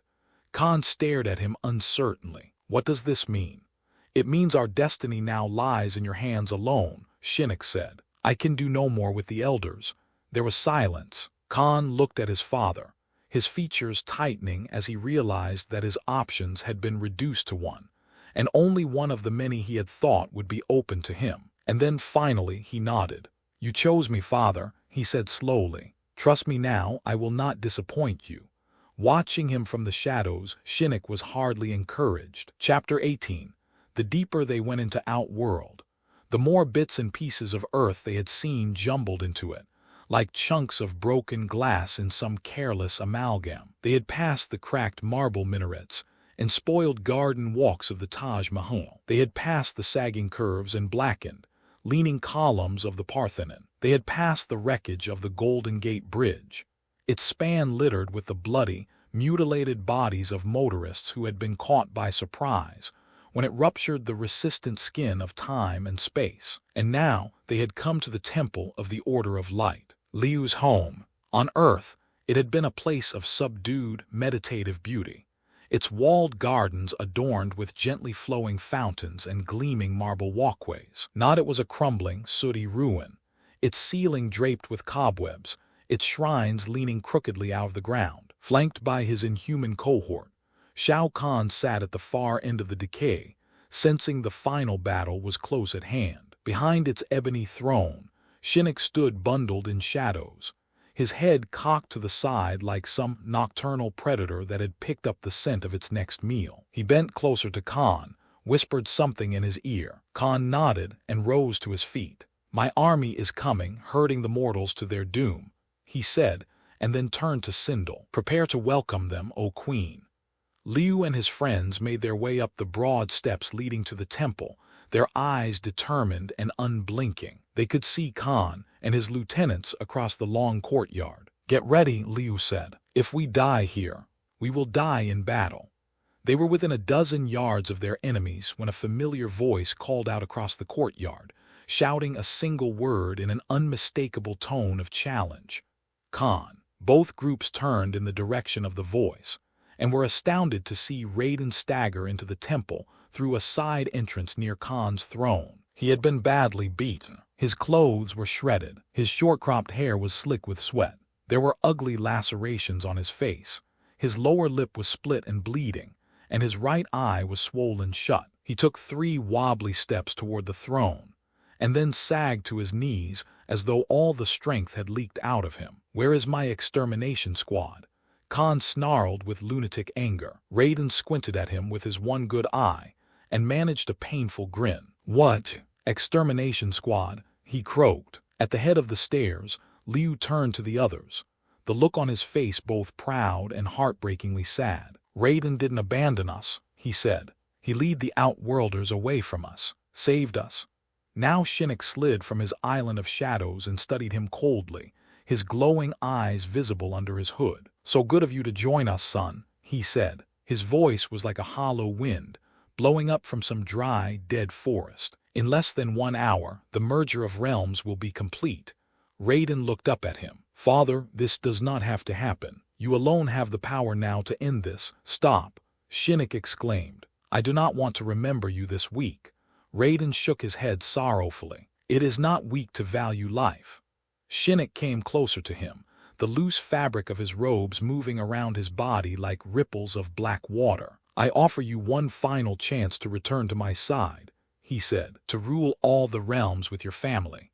Raiden was very still for a moment. Then he swung out his arm, pointing back at his band of human champions. "That is my family," he said, the words coming out clearly and forcefully through his ruined lips. "Then you shall die with the rest of your pathetic human race." Shinnok growled. He whirled toward Kahn, gesturing furiously down at Raiden, his eyes blazing like tiny novas. "Finish him." Kahn quickly approached his brother, gazing down at him with immeasurable contempt. "You should have killed me while you had the chance," he said. Raiden met his eyes squarely with his own. "My brother is already dead," he said. "His soul, anyway." Kahn's growl of anger was more bestial than human. Stretching out his hands in front of him, he discharged an energy blast that hurled Raiden across the courtyard. He trembled limply toward his friends in a hail of dust and debris, coming to rest a few feet from where they stood. "Raiden!" Liu screamed. Overcome with anguish, he rushed toward his mentor and lifted his head in his arms. "You have passed your final test, Liu," Raiden said, and coughed up some saliva. Liu could see large spots of red in it. "You are ready now, but I was wrong about Jade. I failed the second test." Raiden weakly motioned him into silence. "No," he said, "you remained loyal to Katana in spite of Jade, and now you have found faith in yourself." By stepping forward to face Kahn, Raiden's chest heaved as he struggled for air. Liu pulled him in closer. "You cannot die." Raiden once again mustered a smile. "I am proud to die. Immortal. Like you," he said. A shudder ran through him, and he took 3 little gasping breaths, and then stopped breathing altogether. Liu remained with him a moment, then set his head lightly back on the ground and strode toward the Outworlders. "Kahn," he shouted, his eyes looking straight ahead. Kahn, pleased by the course of events, the warlord had settled back on his throne. "Today is the beginning of the end," he said with a flourish of hands. He turned to Mataro, Sindel, and Ermac. "Show these young fools the way to oblivion. Mr. Ed is mine." Jax muttered to Sonya, nodding his chin at Mataro. "I will take my mother," Kitana said. Sonya eyed Ermac and shrugged. "Leftovers again," she said. Shoulder to shoulder, the three mortals ran into battle. Mataro charged at Jax, galloping over the flagstones, his hooves beating up little clouds of dust. Jax ducked, but he was too close. The Centauran's deadly tail whipped out and struck him in the chest, smashing him aside. Angered, Jax pounded the ground with a single fist, his cybernetically enhanced strength rocking the entire temple. Shaken off balance, Mataro was desperately trying to recover when Jax attacked him with a furious volley of kicks and punches. But once again, he had gotten too close. Reaching out with both arms, the Centauran snatched Jax up and flung him into a column with such force that one of his metallic arm enhancers cracked into a dozen pieces. Jax felt a surge of panic. "You are afraid," Mataro sneered, sensing his weakness. "For you only have yourself now, not that mechanical toy." The Centauran advanced, backing him against a wall. "Without your weapons, you are no match for Mataro," he gloated, coming still closer. Jax stood looking at the creature for a moment that seemed to go on forever, fighting back his fear and self-doubt. Then, his eyes suddenly lighting up with newfound confidence, he ripped off his remaining enhancer and tossed it away. "Hey, I got everything I need to take you down right here," he said. "Time to put your ass out to pasture."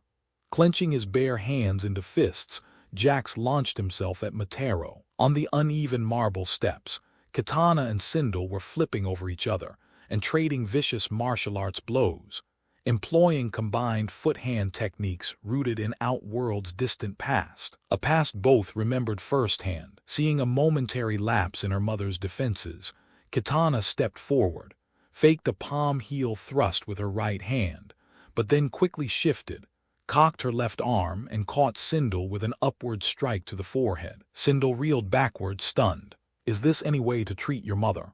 she said, adjusting her stance. Kitana felt a hot flash of anger at her mocking tone, and took a deep breath to restore her mental control and focus. Her lean body coiled for Sindel's next move. "My mother is dead," she said, "and soon will be her daughter." Sindel lunged at Kitana with a brutal high-heeled swing kick, then another, but Kitana bobbed underneath it and then sprang up for a counterstrike. Before she could connect, though, she felt the air vibrate with ambient electricity, saw sparks begin dervishing around Sindel's body, saw her hair rise off her head in a dark corona, and watched in horror and wonder as Sindel levitated off the ground, just as she had done on the Royal Highway. Then her booted foot kicked out from midair and smashed into Kitana's face. Kitana swayed on rubbery legs, barely clinging to consciousness. Sonya, meanwhile, was having serious problems with Ermac. After a blindingly fast contest that had shifted back and forth from the temple stairs to the courtyard, she had rolled into position for a seamless upward bicycle kick that caught him squarely in the abdomen and sent him swerving across uppermost step. But before she could get too pleased with herself, the impossible happened, the flesh around his eyes puckering with concentration. The Red Ninja had magically split into two separate fighters, Ermac and Noob Saibot, an identical warrior, only dressed in black. Closing in swiftly, they hit her with a blitz of kicks and punches that seemed to come from everywhere at once. Blood spurted from her mouth. She felt something buckle in her rib cage. Then a crisp jab to her stomach knocked the wind out of her, and she slumped dizzily against a column, stars wheeling in her vision. "Jax," she called out, and then mustered all her strength to force one more word from her throat, a word she had never before used in her life. "Help!" Hearing Sonya's desperate cry, Jax knew he'd have to stop prancing around with Mataro and take the offensive. "Come on, horse breath," he shouted, hoping the Centauran would take the bait. "Let's see who's got the thicker skull." Mataro snorted with rage, hooves pawing the ground, the muscles of his short, thick neck humping up, his tail lifting and sweeping back and forth. Then he fixed his eye on Jax and charged, his head lowered, horns outthrust to gore him, which was exactly how Jax had wanted him to react. With a deep breath he went straight in at Mataro, meeting his charge, looking as if he was literally planning to butt heads. But then, an instant before they would have collided, he pivoted and changed direction, grabbed one of Mataro's horns, and swung up onto his back like a rodeo cowboy. "Ride him," he hollered, and then scissored his thighs around the Centauran's neck while pounding him with his fists. Mataro's hooves clattered wildly on the ground. He bucked hard, his face registering surprise and confusion. His hands clawed at Jax's ankles, his calves, his thighs, trying to pry them apart and free his neck. Jax clamped his legs harder, harder, exerting crushing, vise-like pressure on his opponent's windpipe. "Let me go. I can't breathe. I can't breathe." Mataro's voice was choked and whistling. Foam flecked the corners of his mouth. His eyes were frenzied. "Let me." Jax tightened his leg lock. Mataro bucked and reared some more, thrashing his neck to try and get his horns into Jax's belly. But Jax could tell most of his phenomenal strength had been squeezed out of him. It was all over. Finally, his eyes blinked shut as if some internal circuit breaker had been thrown, and he went limp, collapsing underneath Jax with a final snort of pain. Jax did not waste an instant savoring his victory. Rushing down the steps to aid Sonya, he surprised Noob Saibot with a triple kick, and quickly knocked him out with a bone-jostling shoulder slam. "Come on, do it," he yelled to Sonya. "Finish Ermac."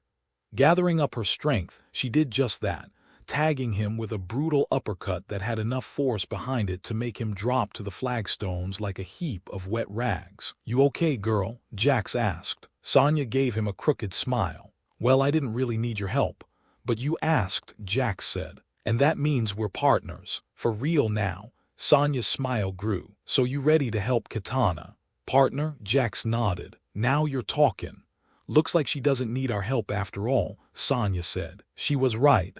As they ran up to the shrine where mother and daughter had been facing off, Kitana caught Sindel with an adroitly executed leg whip combination that brought Sindel to her knees. Kitana swiftly pushed her face to the floor, holding her in submission with a wrestler's takedown. "Whatever you are, you will live to see the end of Khan," she said, "to give my mother's soul peace."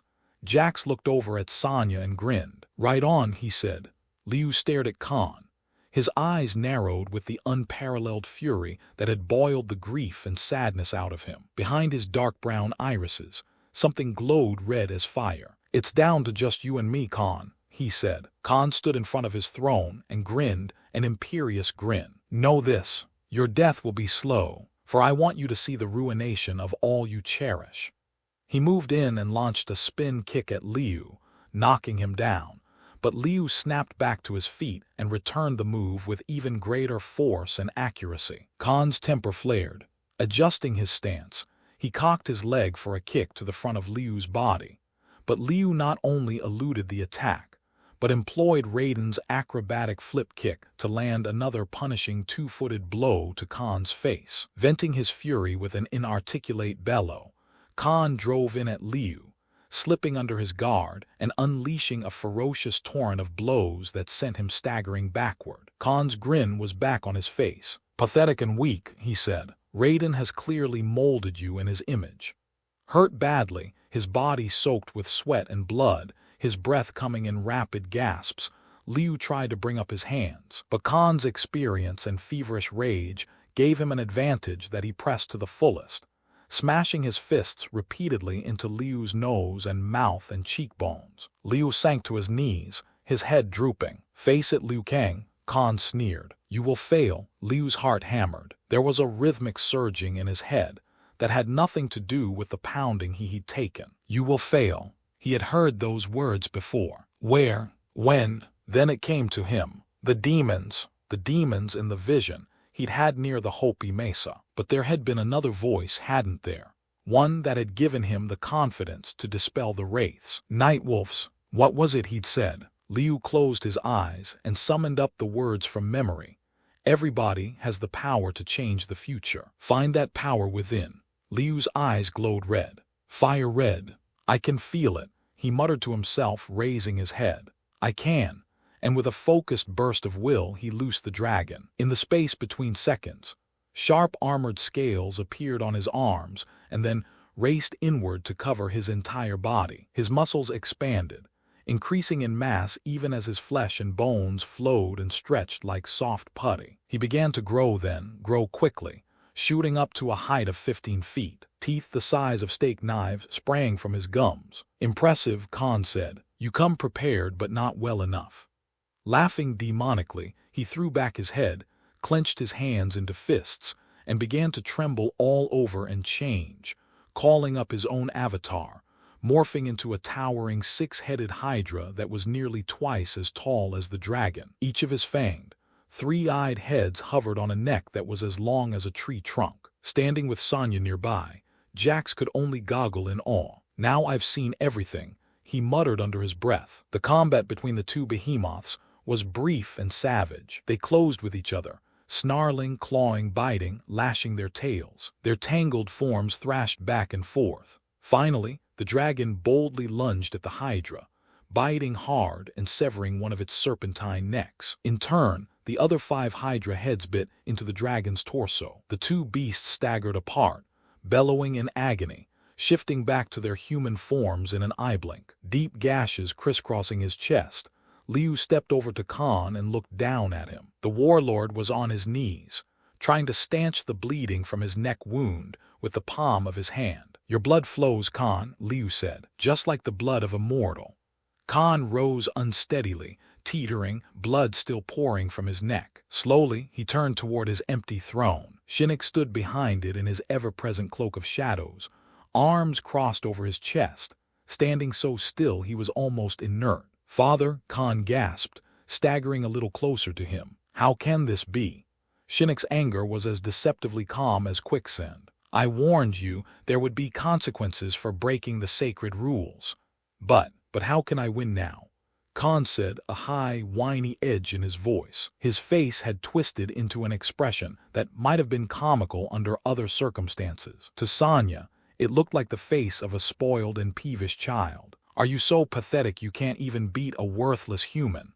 "Not this one," Liu said, stepping forward. "Then I suppose I must do it for him," Shinnok said. Pushing out of the shadows, he swept out his arms for an energy blast. Liu prepared for the attack, assuming a cat stance, carefully watching Shinnok's hands to see which direction the deadly bolts would come from. But then, suddenly his eyes jerked away from them, looked behind Shinnok to the watery, ethereal visages that had appeared in the air near the throne. Liu's heart races as a cubical blue plasma barrier formed around Shinnok, instantly encaging him. "Tell me if I'm wrong, bro," Jax muttered to him, "but I think we're looking at the Elder Gods in action."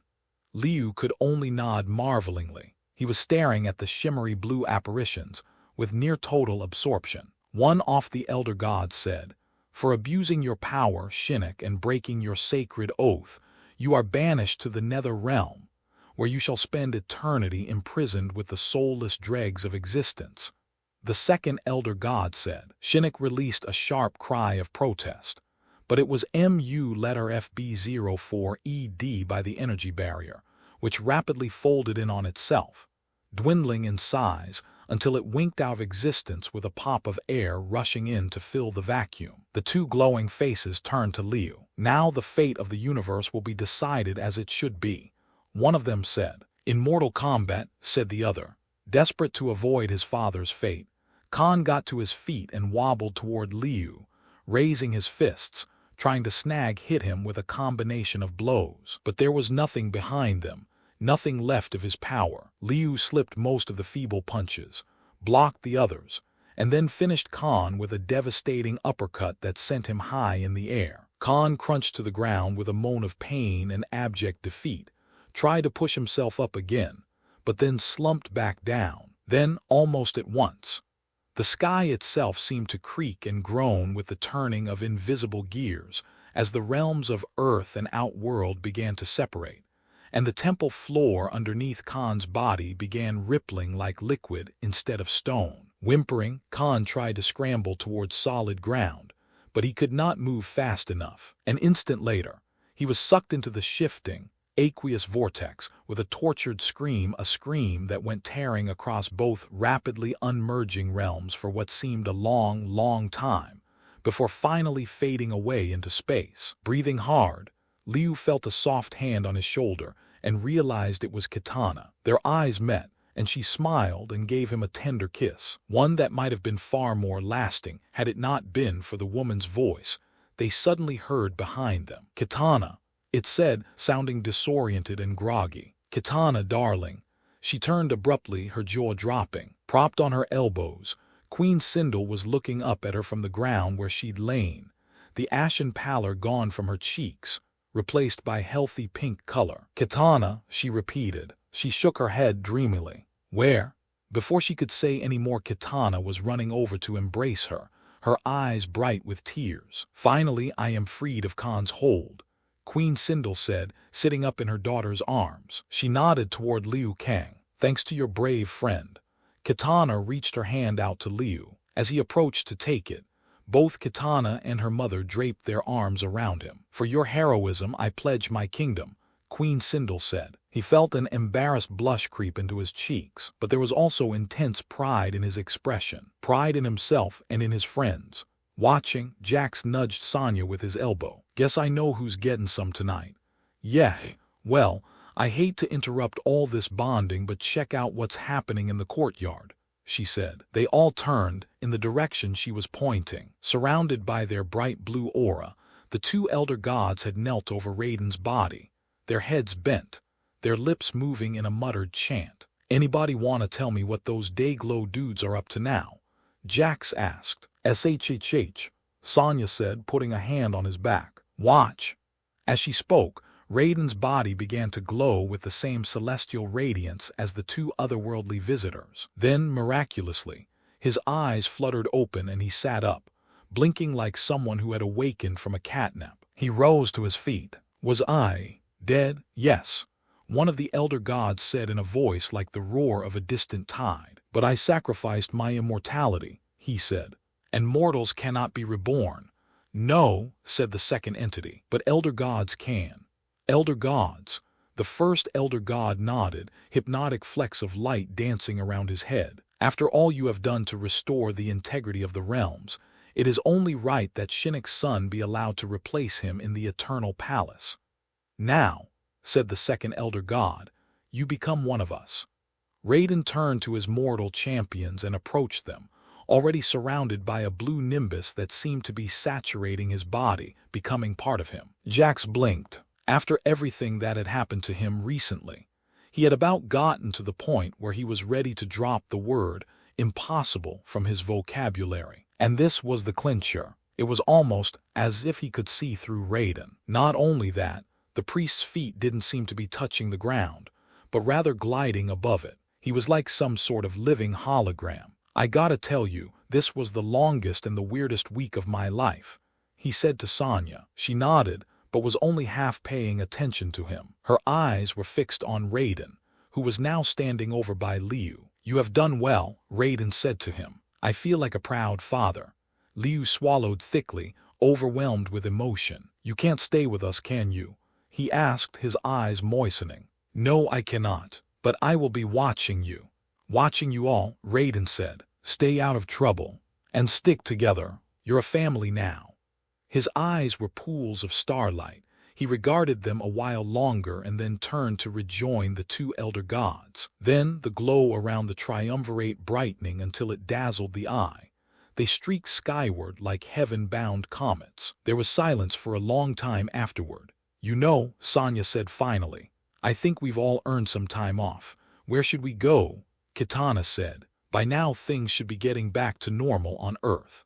"Will you stay here with me, Leo? Or will you return there?" He looked at her a moment. Tough call. "I mean, you'd think I could do better than a 10,000-year-old princess," he said with a wry wink. And for the first time in eons, the sound of mirthful laughter soared high into the outworld sky.